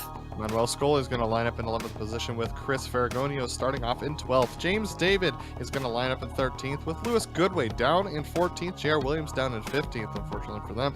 Arnaud Genet is going to start off in the 16th position with Ted Lowendick in 17th, and Jeffrey Ohms rounding out your field in the 18th position. And as we wait for some of these drivers to grid up here today, we are lucky enough to have a couple of onboard cameras.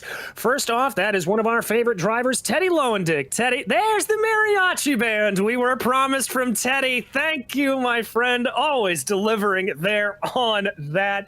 Oh, I love seeing what Teddy is able to bring up there for us on that. We also have Arnaud Genet. There you can see him in VR with a nice little wheel in the background. I love that. So Arnaud ready to get racing there in VR, and a nice little speaker setup from him. And then our final cam here today is Guillaume Levesque, who will be starting off in 10th. There you can see him ready to get going, those blue light glasses on, talking to his teammates. It is a bit of a short pace lap here, Adam, but I've got to think this is going to be a pretty chaotic opening start right now because of just how hard passing is going to be. Absolutely. These drivers are going to be wanting taking as many positions as they possibly can to start off this race, especially if Rodrigo decides to wait a bit to start this thing, and he might want to do that. So the pace car pulls off quite early in New Holland, so it gives Rodrigo an opportunity to go early if he would like to. I've seen a lot of drivers actually hold up the field to try and make sure that the driver in second place doesn't get a good run. So we'll see what Rodrigo decides to do as they have to go through SIMMSA, Lakaja, Box Sabadell, and Eurocar first. They do indeed, and as often seems to be the case this season, the preferred car is Porsche, still taking 4 of those top 5 positions. That really has not changed. So we'll have to see if that plays true in race pace as well as qualifying pace as well. There goes the iRacing pace car as it pulls on in control of the field over to Rodrigo Mies, waiting for the 88 to get onto the loud pedal, and he's on it. There he goes, just coming out of New Holland there. That's going to be sliding in behind Carl Modoff. Loscherite also coming in as well. Looks like Hugo Gallo is going to slot into P4. It's a big draft train. Everybody trying to cover off that inside line. And there goes Mies, going to go for that outside preferred racing line. There, Noah's Ark style going down into the corner. Modoff thinking about a move, not able to get it. That is also there behind. Oh, that's contact. That was Hugo Gallo getting bumped out into the outside. Gallo manages to hang on to it and hang on to that car. He'll rejoin the back of the pack, but everyone's still pretty much together at this point. We got a side-by-side battle between Manuel Scully and Diego Morales right now. Oh, it's almost 3 wide as they dive it down into Repsol. It's still 2 wide between those drivers from about 8th on back. It is indeed some fantastic battling there in the back. That bright Hukos liveried machine you can see quite well. Maxime Tilleneuve, oh, a little bit of a kick up at the dirt there, but that's Maxime Tilleneuve that we were following in that Ford. Lewis Goodway's around at the back of the field. Lewis Goodway has spun out in the back of the field. I believe he hits the inside wall as well, so unfortunately Goodway will have to go to the back. But still a hornet's nest for 8th position between Dave Benino and Diego Morales. Indeed, and whoa, kicking up some cones there on the outside, and that was an amazing move we have got to be following there. Dave Menino trying to get by Manuel Scully. Scully put a really, really great move going down. Whoa, look at all of that battle going down there. We have got to be focused on this 8th place position. It is absolutely bananas. Absolutely bananas is right. That was Maxime Tilleneuve who actually had a slowdown penalty going through SIMMSA, so he had to slow up on the back straightaway and had to hold up. So unfortunately for them, he's fallen back in the pack. Has indeed, in there you can see still duking it out. We promised a very intense first lap here from these drivers, and that is exactly what they are delivering as of now. The field really breaking out into 2 chunks here. We ride on board with Arnaud Genet, who is currently sat back in 12th place position, trying to get by Ferragonio ahead of him in that BMW. He's going to try the outside move. The inside often has the preferred line into this corner. Let's see whether or not Genet can just late break him. He cannot. Ferragonio is going to be able to hold on to that. Here comes Ted Lowendick tucked in behind them. And Genet trying to hold on to this position now. He's going to try and get a decent amount of speed through Renault. Let's see whether or not these GT3s can hang on to it. We've seen in the past the GT3s get their rear tires quite loose around this corner early on and also halfway through these races sometimes. But Genet having Ted Lowendick looking up his inside, he's able to hang on to that position. He gave Lowendick a little bit of room on the inside to take a look, but he's able to hang on to the position. Yeah, Just barely able to hang on to it there as we see Teddy's complexion. The mariachi band's still gone, but the sombrero's still there. Love the commitment to the bit, Teddy. Thank you. Yeah, and as you said, coming through that long right-hander of Renault, I would specifically watch out for the Porsches and the Lamborghinis there to have some problems. We've often heard problems about the Lamborghinis overheating their tires. Teddy looking like he ran a little bit wide there coming through Campos, or Campsa rather. Oh, a little bit of a battle with Morales and Villeneuve there. That is Morales trying to force his way past the Ford. Yeah, forces Villeneuve over that Sasha's curb on the exit just by being present on the inside. Villeneuve trying to still recover from the incident that he had earlier. Yes, he is, but still doing a good job to keep up there. That lone Ford in the field. Very, very easy to pick out if you are just listening to that deep, guttural American muscle sound that it sends out.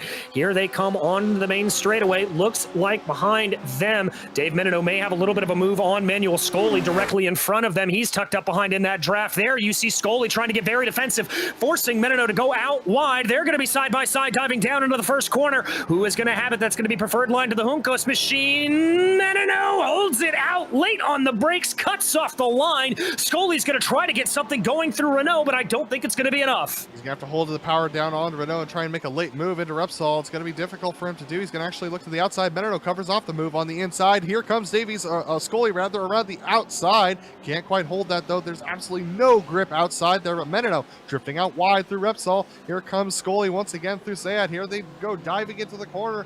Menino's going to be able to hang on to it and pull away. Indeed he is, so that is moved on and dusted for Dave Menino in that Ferrari. He now has to chase down Michael Davies ahead of him. Look at the way they are going along, though I think there may be a little bit of damage there to Scully's BMW. Yes, indeed, I can see that right side crinkled up a little bit. Yeah, the right front of the hood is just crinkled up just a little bit, so he's definitely made contact with somebody because you can't get that damage any other way, so... for Scully, there's not that much room on this track to get much of it. Oh my goodness, that was a slide from Menino through Box Sabadell. So they're actually just holding up Scully at this moment. There's really nowhere to pass on the backside of this track, DJ, until you get through New Holland. Yeah, there really isn't. And even with the addition that we have seen of the newer Grand Prix layout where they changed the profile of Lakaja, it's still very hard. Whoa, Dave Menino taking a very, very defensive line there, weaving back and forth, trying to break that draft as Karl Modov sets the fastest lap of the race. I don't think Scully's going to be close enough here to make a move almost into the back of Menino. Yeah, that was quite a late brake move there from Scully. I'm not sure if he just lost his braking point, but Villeneuve behind him is actually going to make a move on Morales up the inside of Renault.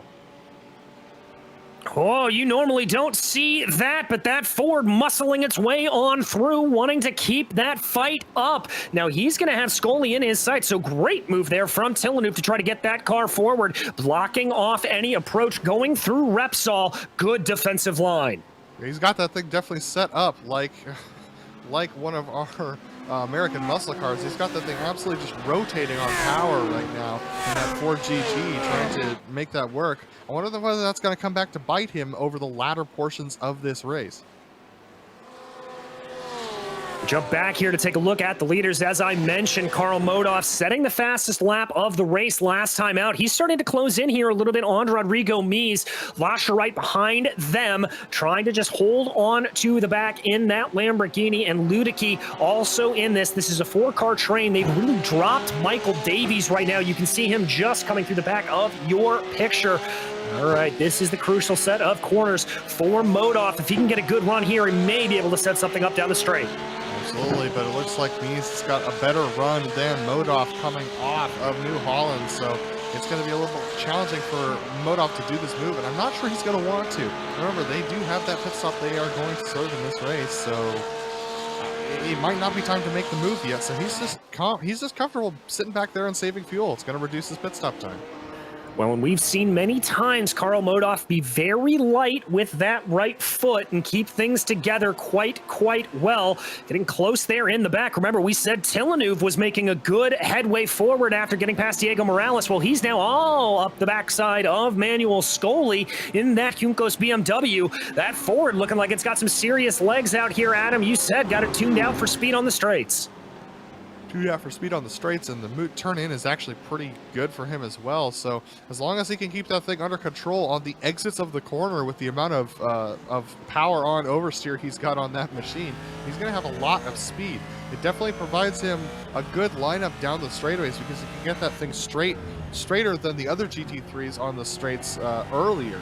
So, but the issue is, as you see right there, it's going to cause him to get the tail happy on this twistier section of the circuit, and especially on this exit right here of SIMMSA. That's why you see him going so wide. He has to put a lot of counter steer into it to try and hang on to that thing off the exit of that corner because it actually declines. Oh my goodness! Almost ran into the back of Scully there under braking. Well, that just shows you the straight line speed that Ford has, and that'll certainly cost Maxime a little bit of time, but he's still be close enough to try to keep this up. Meanwhile, behind them, Diego Morales keeping up the pace with him as well. This nice little three-car battle in the mid-pack developing quite well. Let's see, coming out of the corner, that Ford looks relatively good. That was a little bit of a kick-up of dust there from Scully in front.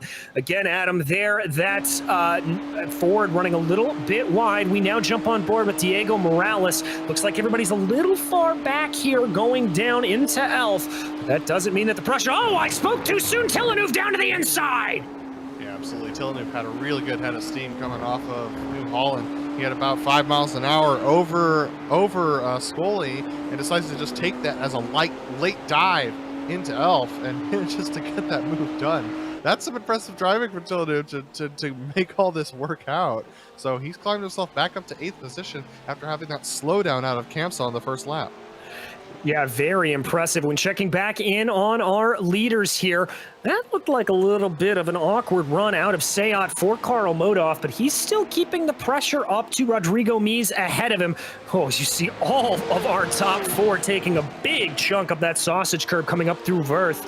Trying to space out a little bit here as they go through SIMMSA. This is the part of the track where, well, we like to talk about how these GT3s don't necessarily have a whole lot of downforce, Adam, but there's just enough to make following in the wake of that a little bit more difficult. Yeah, it's a little bit more difficult, and also just the fact that these GT3s don't spool up quite as quickly as their GTE or GTLM counterparts.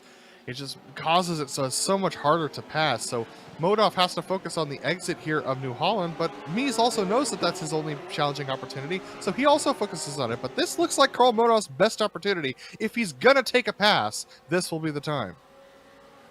Indeed, it very well might be. I'm checking the speed down the straightaway, and there the draft starts coming into effect. That 948 of Karl Modhoff definitely getting a little bit more speed. Ooh, trying to take it out a little bit wider. There is Rodrigo Mies, able to hold it. No move there from Modhoff. He looks pretty content, although I didn't really see too much of a lift there from that Delta Sport Porsche. Yeah, I'm pretty sure he's just content hanging out back there behind Mies. One driver that this definitely is benefiting, though, is going to be your third place driver right now, Antoine Lacroix. He's actually very happy right now because Daniel Ferguson's not here this week, and Guillaume Levesque is mired down back in 16th position right now, so Lacroix's looking like he's going to gain quite a bit of points today over Ferguson and Levesque, so even though Mies is leading this race, he's still got an opportunity to take second place and win the championship. Indeed, if Lacroix is able to hold on to this, he will get that second place. And remember, he's about 8 points back in the championship. I think 9, actually, now that I'm doing the math here in my head, because Mies was able to take that bonus point for fastest lap. Oh, there's a move from Modhoff, taking a look down to the inside of Mies, going down into Lakaja. Didn't really go for it, but Adam, this may be the opportunity where we start seeing the head game starting to come out from that 948. Absolutely, that's why I said it was gonna take in order to make a pass here, especially on these faster drivers. Modhoff starting to play those mind games with Mies, but I mean, Mies' success around in this series is definitely not one to be questioned. Ooh, Me's taking a little bit of that sausage curve, a little bit extra of that. So Modov definitely starting to play those mind games. Let's see whether or not he does something similar into one, or whether he decides to go for a challenge. Looks like he has a little bit more speed coming off of New Holland there. He may think about the move. He drifts to the inside. He's going to go for it. Later on the brakes is Modov, and that is going to be a pretty quick and done and dusted move for Karl Modov. I don't think Rodrigo Mies really fought him that hard on that, Adam. No, definitely didn't fight him, definitely didn't make the move to defend, but I think that's because Mies knows that he could do the similar thing to Modov later on in this race. So not even attempting to make a move or even a gesture at a move into Repsol. So Mies allowing Karl Modov to go by, possibly going to go save some fuel himself. Well, I think the one who's in the catbird seat out of all of this, and you talked about this just about a lap ago, is Lascherite. The fact that he is able to sit there and just take advantage of that draft. He's not really getting that much pressure behind from Ludicky, and he is very, very comfortable. That Lamborghini just looks absolutely planted. He kicks up a little bit of dirt there coming up into SIMMSA, but I'm getting the sense that he's really got that thing under control here. Yeah, and he's definitely waiting for the last half of this race to try and make some sort of move. You can see he's trying to do his best not to spin up the rear tires. He's really being careful on his exits of his corners and allowing the Lamborghini and the fact that it's got such a wide wheelbase and platform to really, and such a low center of gravity, to really allow it to carry its speed through the corners. And he's just being very careful not to light up the rear tires coming off of these corners. But I saw that time he put a little bit more juice into it, because I think he feels like he might have an opportunity on these soon. I think he might. And remember, though, that Lamborghini is a little bit prone to overheating its tires, so he's going to have to be careful, especially through the longer sweeping corners on this track, like coming up through Renault. Falls back a little bit under braking there through the Elf chicanes, but definitely going forward. It actually looks like that he checked up slightly, and that may give a little bit of an edge here to Nick Ludicky. Now, Ludicky doesn't look interested in challenging Lascherite either. But so it looks like these four are really just interested in hanging out together for the first half of this race. We saw Modov and Mies swap that position. Mies has not really been pushing super hard to get to the back of Modov again. And there we saw a little slip up from Ludicky, actually. Going to jump back here to Guillaume Levesque. Remember, we've talked about how he is one of the championship hopefuls, but he is currently mired all the way down in P15. This is him trying to work on J.R. Williams right now as they make their way up through Verth as we speak. Yeah, he's definitely trying to put that pressure on Williams. I mean, he's got to stem the bleeding at this point, because right now, just not having a great race, to be honest with you. He's down 5 positions from his starting spot, so just a little bit of trouble early on in that opening lap kerfuffle, as you say, DJ, and he's fallen back here, and it's just so hard to pass around this track. Yeah, it really, really is. It's a wonderful test facility for these cars, but it is just one of those things it is notorious for being hard to pass. As there we see Guillaume on your screen slowly working his way around. And normally we see, whoa, we've got one of our leaders diving on into the pits here. No, excuse me, that is farther back in the field, but that's Maxime Villeneuve diving in. And there goes another one. The pit stops kicking off here, Adam. Yeah, very early for pit stops. I mean, well, I'd say very early. We're almost 20 minutes into this race, TJ. The time has absolutely flown by. But there we see Villeneuve pulling into the pits, and he has some front-end damage on that thing. Well, I wonder if that's him being a little bit aggressive going over the curbing, potentially. Sometimes you can knock the suspension. It looks like a relatively quick and simple pit stop there for Villeneuve. No real timing. By the way, J.R. Williams, the other car that dove down pit lane, Hugo Gallo has also come down, but he came down about 3 laps ago. So Gallo was definitely our first pitter, but my guess is that he had some sort of issue that he was dealing with, possibly qualifying fuel for him. But once again, diving up to this battle for 7th position with Manuel Scully, Diego Morales, and James David. They're also tucked in there with Chris Ferragonio.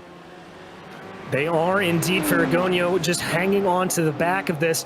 And so with the pit stops kicking off here, the idea of an undercut may start to play out. But Adam, I've got to think that the biggest thing, it's not necessarily the overcut or the undercut. Around a track like this, it's getting yourself in clean air when you come out of the pits. Absolutely. Clean air is going to be essential coming out of the pits, trying to set lap times where you're not dependent on the car ahead of you. Because a lot of these drivers, I'm sure some of these drivers would be able to go faster were they not tangled up, tucked in behind the cars that are ahead of them. But like I said, it's hard to pass around here. So here we see these three drivers. Let's see who can get a good exit out of New Holland. Others go, ooh, I guess we're not going to see who's going to get an exit out of New Holland because we got a driver into the pits.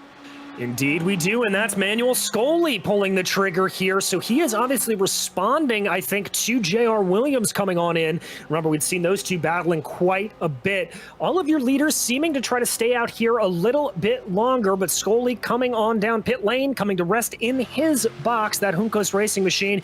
There is Maxime Villeneuve. That's another one that was in a good fight with Scully. As Villeneuve comes around, that's going to be pretty easy, I think, for Villeneuve. Yeah, oh, that is done.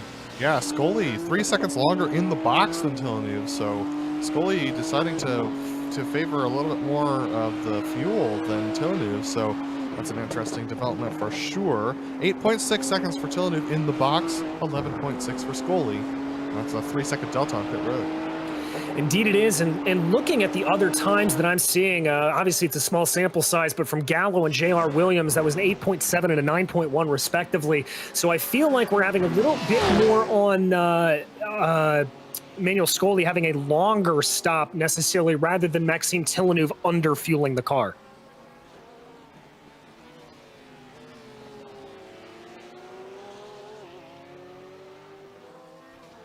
Going to go back here to check in on our leader right now, Karl Modoff. He's been able to pull that gap out to about a second or so, slowly but surely pulling away each lap. And crucially in terms of the championship, not necessarily for Karl, who is not really in the championship conversation, but just denying the point, he has the fastest lap right now. So that will deny a point away from Rodrigo Mies or Antoine Lacquerite.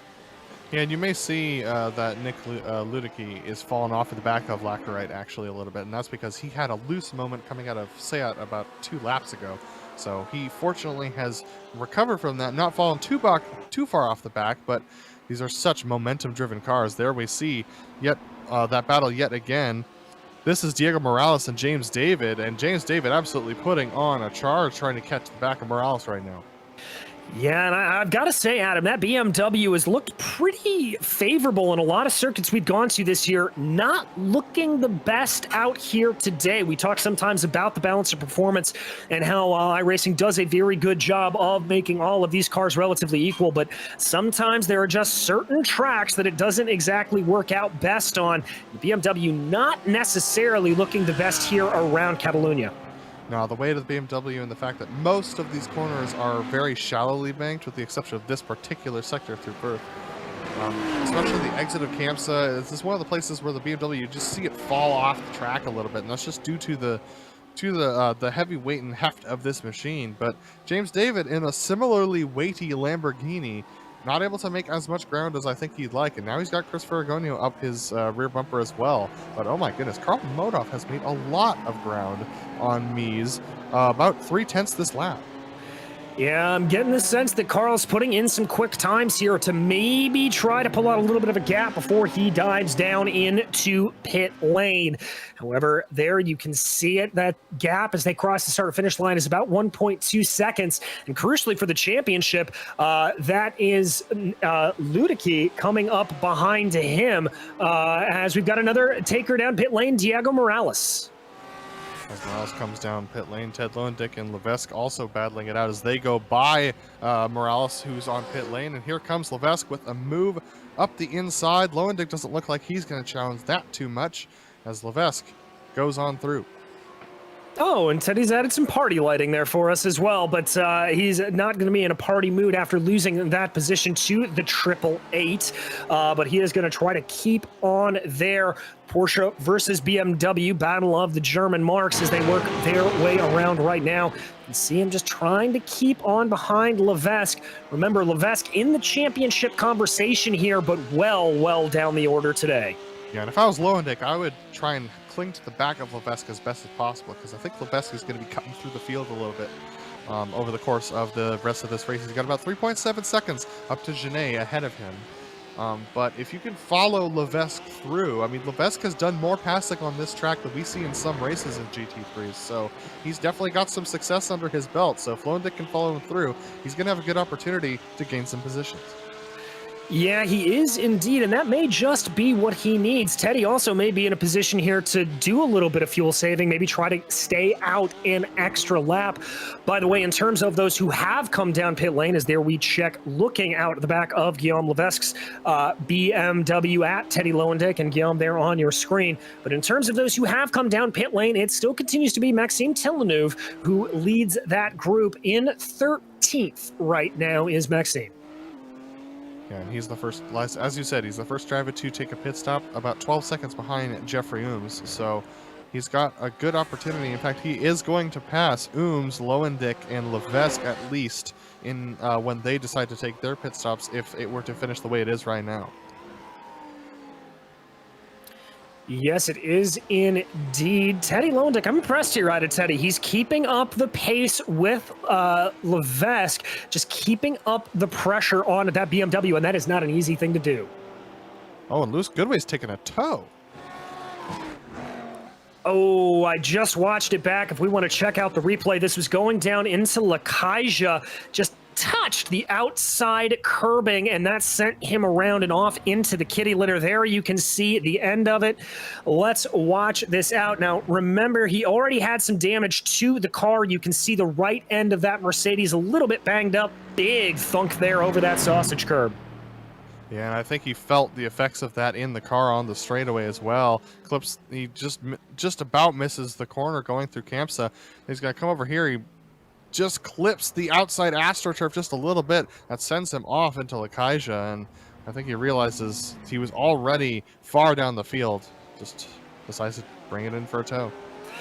Yeah, Adam, and I can tell you from experience, I've had days like that where I just sort of know that it's not going to be working out for me, and it's probably better to come on in and take the tow and pull myself out of the race rather than be a bit of a moving chicane out there. But we check back in on our leaders, and the story of Karl Modhoff pulling ahead just continues to right itself. He's now got a gap of about 1.5 seconds.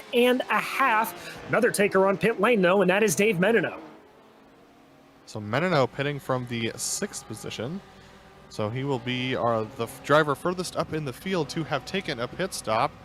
And he manages to hit his box, even though his pit crew's going to have a hard time putting fuel in unless they're in the garage. So fortunately, able to do so, pulls out of his box, and let's see where he ends up.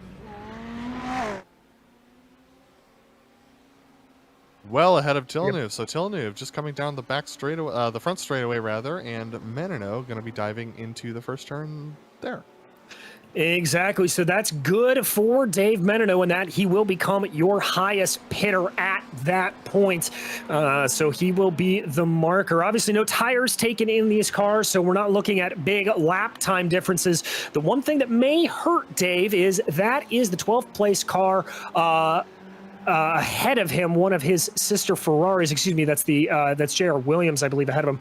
And so that could slow him down ever so slightly as he works his way around. Yeah, it's Jeffrey Ooms who's up ahead of him, the 97. So he's hopefully coordinating with his team a little bit, trying to make sure that he doesn't get held up by Jeffrey possibly. So this is definitely going to be interesting to see how this affects Menino, because as you said, that clean air is fairly important for these GT3s, even though part of the reason it's so difficult to pass is because it's hard to follow. You end up with very hot front tires, and because of that, you can't come off of New Holland with a lot of speed. You can't come off of it with the same speed as the drivers ahead of you, so that's often why we see it hard to pass around this particular track. So let's see whether or not Jeffrey comes into the pits to release Menino. Well, none of our other leaders have chosen that option, but Ooms may go for it. No, he does not, so he's going to stay out another lap. May be frustrating just slightly, Dave Menino, on that, but at least he does have about a 3-second advantage. And there's the swap. There's the swap from Ooms and Menino. So this allows Menino to go through, just a little bit of a draft from Menino off of Ooms, and then Menino is able to get through because Menino on a different strategy. Wow, that was quite a good aggressive cut of turn 1 from Menino, so hopefully he doesn't get a penalty for that one. But yeah, Ooms letting his teammate by. Yeah, a little bit of team strategy there going on between two of the SIMMSA teams out on track. Not exactly uncommon to see that. These guys are often in communication with one another, talking to them and their virtual crew chiefs to be able to optimize strategy. Obviously, Menino here going to have a better chance to pick up some good points. So there's our leader, Carl Modoff. Rodrigo Mies, 1.5 seconds behind him. He's got Lascherite and Ludicky tucked in behind as well, and ooh, wow, that was quite a bit of curb from Modoff that time around. But yeah, just very good drive from Modoff. He's been putting in some very fast laps. His fastest is a 1:43.3, and just crossed the line, did a 1:43.8 to Mies 1:44 flat. So still putting in 0.2 on Mies per lap. He is indeed, Modoff, not really lifting off that much. I think his strategy may have changed a little bit, going from a bit of a fuel-saving race to just trying to put as much space as he can. We've had another taker down pit lane, though. That is the 312 of Arnaud Genet coming down in that black Lamborghini. Comes to rest. There he is. Oh, he missed his box. Oh, it's so heartbreaking when you're doing so well in a race and then you miss your box like that. Watch cars zipping by on the outside. 10.7 seconds in the box for him. That's almost our longest stop today, just ahead of Manuel Scully. Exactly, so that stop a bit on the longer side. As we've said, the normal average that I'm seeing is about 9 seconds or so that may come into play here as we see the rest of the field coming down. Only 11 minutes to go here, Adam. This race is absolutely flown on by, but as we've seen many times in other of the previous series, or the previous races in this series, a lot of these drivers taking it to the bitter end on pit cycle.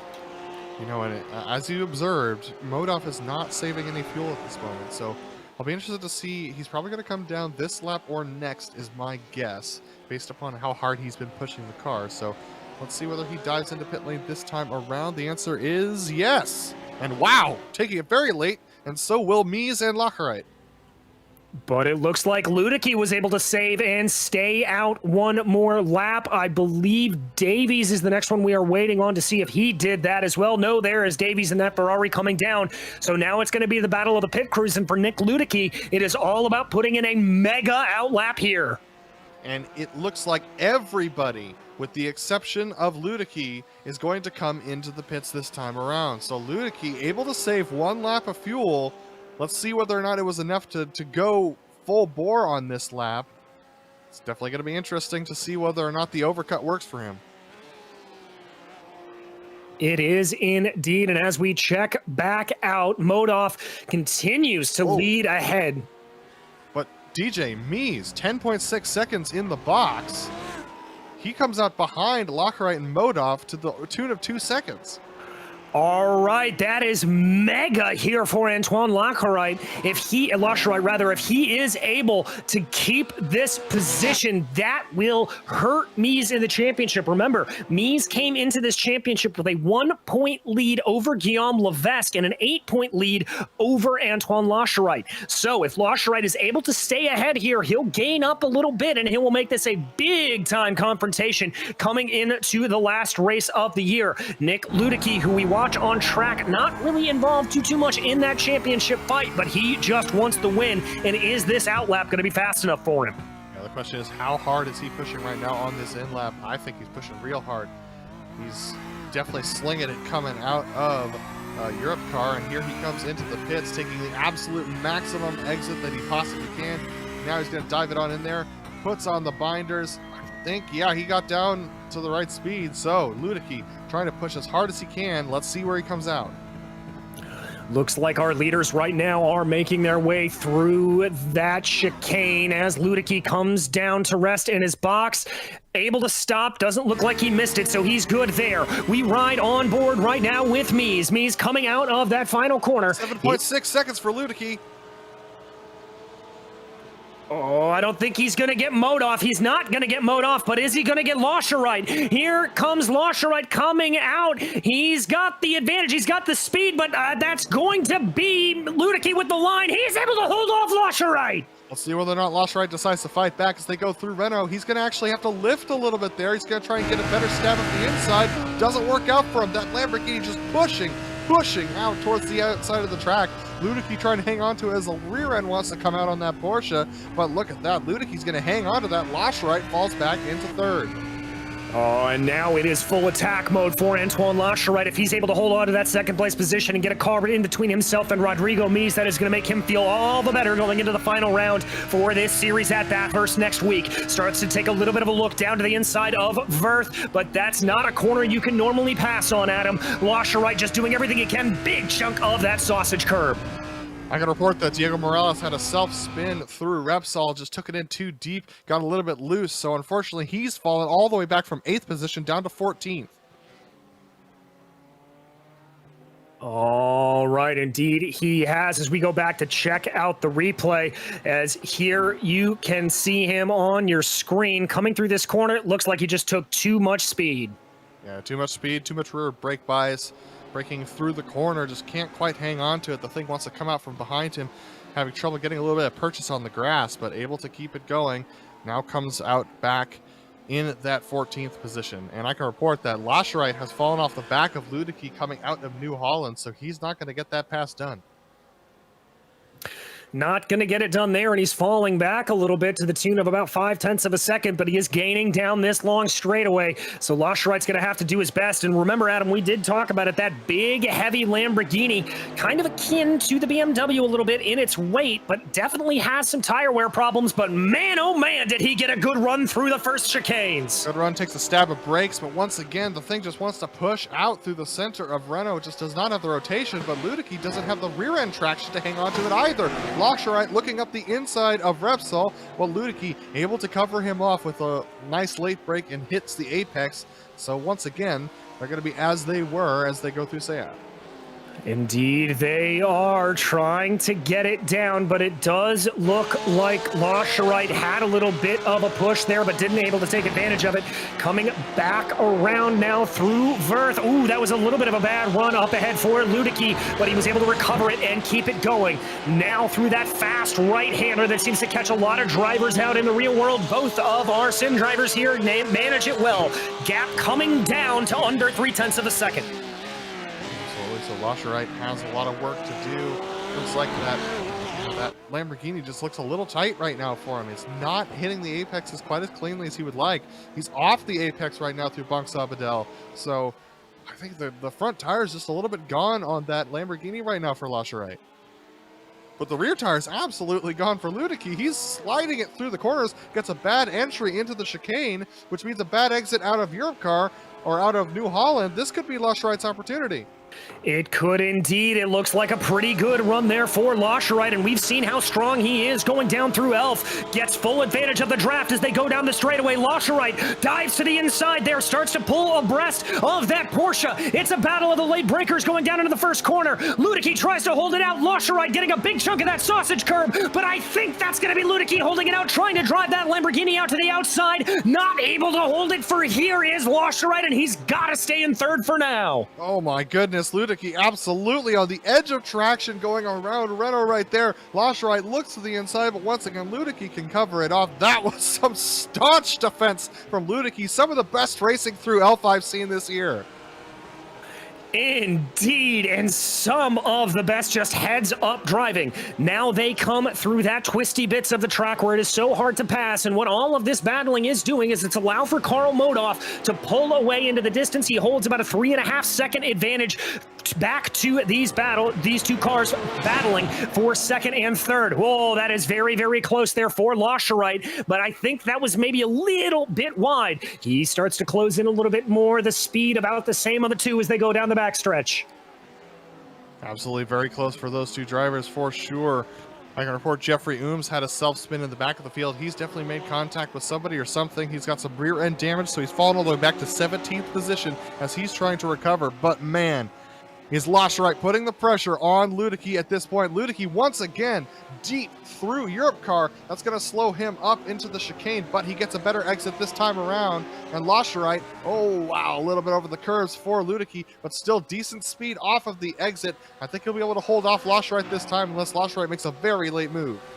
Indeed, and you mentioned a couple of laps ago how that rear end seemed to be slipping around on the Porsche. Look at that overspeed, though, here for Laschereit. Is he going to try to do this? Is he going to go for it? No, he just pokes his nose to the inside, sees if he can throw Luedecke offline a little bit. There it goes, as they are going to have to stay in this order for the next little bit of time. But as I was saying, Adam, you know, that Porsche rear-wheel drive, rear-engined, it tends to put a lot of torque through those rear tires. Very easy to overspin it. The Lamborghini all-wheel drive, it tends to abuse those front tires a little bit more, and you're kind of seeing that play out. Absolutely, and if Laschereit can keep the pressure on Luedecke, it's entirely possible that he could make Luedecke absolutely wear out those rear tires. Laschereit absolutely needs this position in the championship if he's got a hope into these final rounds of the championship fight. Oh, I can report that Chris Ferragonio had a loose moment with another BMW in Repsol. Yes, he did. Just lost it a little bit coming through that corner. He's able to regain and keep going, but I do believe he did make contact with the outside wall. The inside wall, actually. So this was a loose moment almost. Yeah, so here we go. Exiting Renault right now into Repsol, and that BMW's rear end just wants to come around. The diff not helping him at this moment, and it just spins a little bit. He manages to avoid contact with that inside wall and keep it going, but man, that was close. That was a good heads-up move there from Hugo Gallo to cover it out and get back around. But importantly here for the battles all around the track, our leader has just crossed the start-finish line and taken the white flag. That's right. Karl Modhoff here has taken the white flag around Catalunya. So only one more lap for the rest of these drivers to try to make their moves. Just heartbreaking for Mies right now in 4th position, 3.5 seconds off of Laschereit. Just taking too much fuel in the pit stop, ends up costing him 3 positions. He falls back to 4th spot and just can't make it up over the course of the closing laps. So as the white flag flies, still in 4th position after leading the entirety of the first half of this race. And that's got to be a little bit of a blow to him there in that regard, I won't lie, but that's what can happen if you're not careful on it. Oh, this is the 22 diving down pit lane right now. That's Diego Morales. He's coming to a stop. I wonder if he underfueled the car. Yeah, I believe that's what happened because he has no other issues. And yeah, he was coasting in the final couple of moments there, so... Well, we check back in on our leader, Karl Modhoff, as he makes his way through SIMMSA for the final time. This has been a drive out of Modhoff that is one that is just classic Karl Modhoff. He was very, very patient there in the early going and then put on the afterburners when he needed to. Is able to hold out about a 2.5 second advantage over the battling Luedecke and Laschereit as he makes his way through this final chicane for the last time, Adam. Such a good drive from Karl Modhoff, able to make a decision on pit lane that was able to get him this position, the lead of the race. Coming out of the final turn, Karl Modhoff, he comes through New Holland, hangs onto the car, and he's going to finish first here and win here at Barcelona. He is indeed. Nick Luedecke will come home in second behind him, and Antoine Laschereit will be third, crucially ahead of Rodrigo Mies, who will come home fourth. That is a big, big development for the championship. Dave Menino came home in P5, but let's jump back to this battle for P12, it looks like, as that is Ferragonio trying to close in on Manuel Scoli. Is he going to be able to have anything as these two come out of the final curve? Ferragonio is not going to be able to do it, I believe. That is going to be Scoli able to hold on to P12. Yeah, Scoli holding on to P12 ahead of Arnaud Genet, and just a very tight battle for those two over the last lap, but Scoli able to hang on to that position. He was indeed. And folks, thank you for joining us here for this battle on the Circuit de Catalunya. We will be right back with unofficial finishing order and some interviews with your leaders. So don't go anywhere. Hey there, I'm Nicholas Dubois, co-founder of Advanced SimRacing. We are a Canadian company. So what we did here today is for a real petrol head.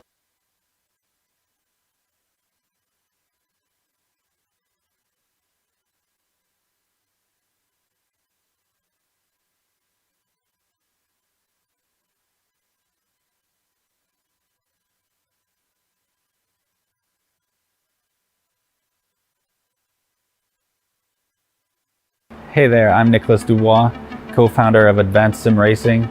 We are a Canadian company. So what we did here today is for a real petrol head. He's really passionate about cars, as you can see behind me. We did a turnkey solution for him based on his needs. We try to gather as much information as we can on our client. And like we did today, we install a D-box system. We install ultra-wide cube control steering wheel. We try to provide the best quality for your budget. So let's say if you want a budget of 10 grand, we're gonna give you something that's the best for 10 grand. If you want 20 grand, then we always try to stay within your boundaries. We do try to make it as easy as possible. So the client, once we install everything, it's pretty much gonna be a turnkey. So he's gonna press start on his computer, and right after, we'll try to explain everything, how it goes, how it works, and then he's ready to go. Our aluminum is from USA, treated in Canada, cut in Canada. So we do sand all our aluminum piece just to make sure the powder coat sticks to it. And that's one of the reasons why we use powder coat, is to make sure you have the best aluminum finish in the industry. And our quality is beyond what you can get with any other competitors right now. We are really, really passionate about all the gear, all the cockpits, all the sim hardware, and that's why we want to create something that's really going to reflect our passion into our product. Come visit us at advancedsimracing.com. You can always reach us if you have any questions. You can call us, you can text us, you can go on Facebook, like our page, ask us questions over there, and we'll make sure to answer every questions there is. We are very passionate about what we do, and we try to make it as easier for you to go into the sim racing world, because there's a lot of gear, there's a lot of options, but let us guide you through your process, and let's hope you'll be an Advanced Sim Racing customer.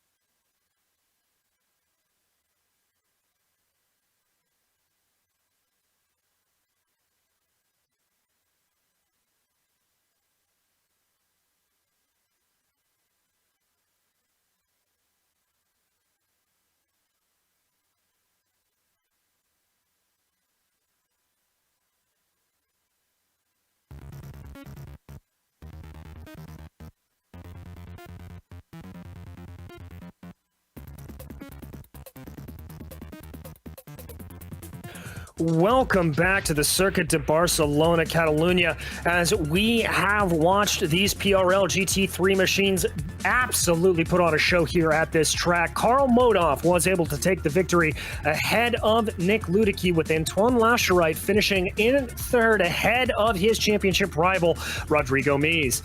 Dave Menino was fifth, followed by Michael Davies in sixth, with Maxime Villeneuve in seventh, James David in eighth, Hugo Gallo ninth, and Guillaume Levesque in 10th. Chris Ferragonio is going to come home in 11th place over Manuel Scully, who finishes in 12th. Arnaud Genet can't quite get by him on the final lap, coming home in 13th position. J.R. Williams is going to finish in 14th, with Ted Lowendick down in the 15th position. Jeffrey Ooms is going to finish in 16th, with Diego Morales in 17th, and then Lewis Goodway, having troubles, finishes in 18th, 10 laps down today. And that is going to bring us to talking to our leader and winner here today, Karl Modov. Karl, talk me through that race. It looks like once you got by Rodrigo in the early stages, you were just off to the races. Man, it looked like that, but it was really about a tenth every 3 laps I was able to gap, tiny little mistakes, and it was just nerve-wracking. You know, I've had really good pace this season, but we've made some driver errors and mistakes here and there, so when you've been doing that, it's always in the back of your mind. So even though I had really good pace, it felt really comfortable. Being out front was still real nerve-wracking, just, you know, trying to hit your marks and bring it home all in one piece up front. But overall, pretty satisfied with the way that race went from beginning to finish. Setup felt great, and overall pace was good. So, yeah, stoked to be up top. Well, it's good to see you up there, but just curious a little bit in terms of once you got out into the lead, how does your mentality change a little bit, especially on a track like this where it is notoriously hard to overtake? Does it make you a little less worried about an attack from behind, or is it still pretty much the same all the way around? I would say it's pretty much the same all the way around. It is a very hard track to pass on, and you really only have one good overtaking opportunity into turn 1. So, you know, but the straightaway is super long, so in that, you know, that tiny little chicane coming on the straightaway is pretty tricky. If you get a little wheel spin or hit the curb, and, you know, that's all that you need to lose the momentum. The guy behind you can get a big run and get by you, and you know, what you're using for defense, now you're stuck behind him. So it is really tense. Even though it's hard to pass, you really need to maintain your track position. And it's got a lot of high-speed corners where you run right up to the edge of the grass, so it's really easy to kind of make a big mistake. So even though it's a little bit comfortable, overall it's still, you know, a very tense track to race on and to try and hold a 1.5 second gap. Well, speaking of an intense track to race on, we close the season next week at Bathurst. How do you think that's going to go? That's going to be awesome. That's one of my favorite tracks on here. Once you kind of get over the mountain, you can kind of just get into, you know, once you really get it dialed, it's all about just muscle memory of when to turn the wheel, and you just kind of close your eyes over the mountain and hope that you got the right line. But yeah, that's going to be a really good track. You know, it's 2 long straightaways, 2 good passing opportunities. There's a lot of fast guys in here, so that's going to be a super competitive track for all of them with some of the bigger special events being run there. So yeah, I'm really looking forward to it. I think it's going to be a good race and a great way to close out the season. Hopefully we can close it out with 2 wins. Well, I know I am looking forward to calling it there as well, my friend. Anybody you want to thank for this win here today? Yeah, also thank you guys for being here to announce the race, broadcasters, race announcers, and then also Delta Sport, all my friends and family for tuning in, Forrest, my buddy, for watching in, and yeah, just everyone for tuning in each week and watching me do this. Thanks everybody. Well, thank you, Carl. That was Carl Modoff, your winner here today at Barcelona. And now, Adam, I believe you've caught up with second place, Nick Ludicky. Yeah, Nick, I mean, a very hard battle between yourself and Antoine Lacherai in the final closing laps of that. And with 3 laps to go, you made one of the best defenses through Elf that I have seen this year. Risky as well. Talk to me about that battle. Yeah, I sort of knew from following him around for the whole first half of the race that it was going to be nearly impossible to get around. I was just quicker than him in the wrong spots and also slower than him in the wrong spots. So I knew right then it was going to be, you know, I guess if I wouldn't have defended that, then I don't think I would have been able to finish P2 at all or even have a shot. Well, how loose was it also coming around Renault? I mean, it sure looked like the back end was stepping out a little bit for you towards the end of that race. Yeah, I mean, even in the beginning, especially lap 1, I think lap 1 there were 3 different times I thought to myself, wow, this race is going to be over in lap 1. But even back after the pit, it was pretty rough the whole way through. Absolutely. And also, you took a little bit less fuel than the rest of the field, it looks like. You were our fastest pit stopper at 7.6 seconds. And was that another strategy to try and get ahead of Antoine and a couple of the other drivers? And how close were you at the end? Yeah, I thought I was actually going to be a little bit closer to Carl after coming out. But I guess things didn't go exactly how I had envisioned them. But yeah, I knew from the beginning I didn't have exceptional pace, so it would have been smarter just to lay low, fuel save, and try to beat him in the pit stop. And the other factor in that was, again, like sitting behind Antoine, I couldn't do anything. I was just sort of stranded back there waiting for a mistake. Well, with Levesque having a bad day, Ferguson not here, and Lacherai finishing behind you, what are your hopes for the championship going forward and coming into Bathurst? I'm not exactly sure what the standings look like right now. I sort of wish everybody was able to do all the rounds because it'd be a more accurate showing. But yeah, I mean, I guess we go out in Bathurst, try to win again, and that's all I can really do. And hope that maybe we'll all be back for another season and everybody does all the rounds necessary to fill out all their weeks. Well, thanks for talking to us, Nick. Congrats on the second place and a great fought battle with Antoine. Is there anyone you want to thank before we let you go today? Yeah. Well, first off, I'd like to thank you guys for putting on the show, as well as everybody over at Vendaval, and then all of my friends and family that tune in and watch me week in and week out. Well, thanks for talking to us, Nick, and we look forward to seeing you at Bathurst. Thank you. That was Nick Ludicky, who finished in the second position, and looks like DJ has caught up with Antoine Lascherite, who finished in third today. I have indeed. And Antoine, a very, very fierce battle out there, pretty much from the drop of the green flag, and a really, really good run at the end with Nick. How are you feeling walking away from that one? Yeah, very happy. Didn't expect him to be in front of me after the pit. So I was very surprised, and yeah, well, I wasn't prepared to battle at the end, especially with my 3X left, so I have to be very cautious to not make a contact and lose all this point. Well, when you were going in and you kind of hit on it, you know, obviously you came into the race 8 points back of Rodrigo for the championship. How much were you thinking about those numbers over the course of the race, and how much were you thinking about what was just going on track? Yeah, well, I was very thinking about that a lot. So I try to finish second to close the gap a little bit more. But yeah, finish third. That's gonna make thing a bit harder for the next round.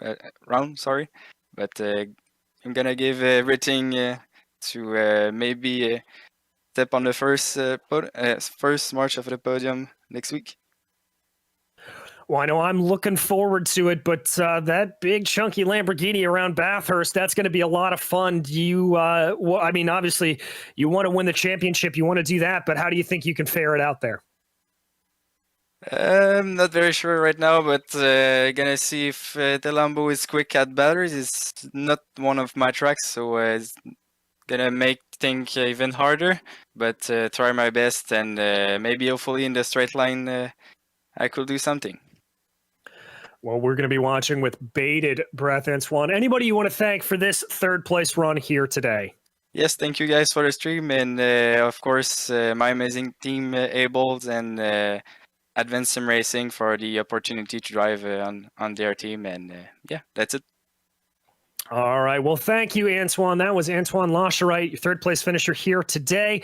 And that's about going to wrap things up for us here on GSRC. But before we go, we'd like to thank the sponsors for today's race, including ASR. They design and build the sturdiest and most durable aluminum profile racing simulation cockpits available on the market today. Visit them at advancedsimracing.com. Also, RaceLab. It helps you to improve your driving skills. Start using it for free at RaceLab.app, as well as the ButtKicker. Feel what you've been missing at thebuttkicker.com. And SimMSA. Find out how you can bridge the gap between virtual and real motorsports at SimMSA.net. And finally, NinjaTrader. Visit NinjaTrader.com and get started with a risk-free trading simulator to start tracking your performance. Thanks also to the companies that provide the software and hardware for our broadcast listed here on your screen. An additional thanks to June Lalonde, who provides her wonderful music, provides our wonderful music, rather. Check out her Bandcamp for more of her awesome work. Thanks to the team today, Adam, Joe, and Dougie. You can find out more about GSRC at globalsimracingchannel.com or through our social media listed there on your screen. Also, head over to our merchandise store at simracingmerch.com/GSRC. We keep a link in the description as well. And don't forget to subscribe to our YouTube channel so you don't miss a moment here on GSRC. You heard us mention it. Next time out, it's the season finale for both series. MX-5s will be at Road Atlanta, and these GT3s will be at Bathurst. That will start Monday, November 15th at 8:30 p.m. Eastern. Excuse me, that is next Monday, not today. We also have upcoming races for other series listed on your screen, so check them out and mark them down on your calendar. And stay tuned here on the channel because the Porsche Owners Club is about to head to Summit Point at 11 o'clock Eastern Time. But until next time, race clean, race hard, and we'll see you on the track.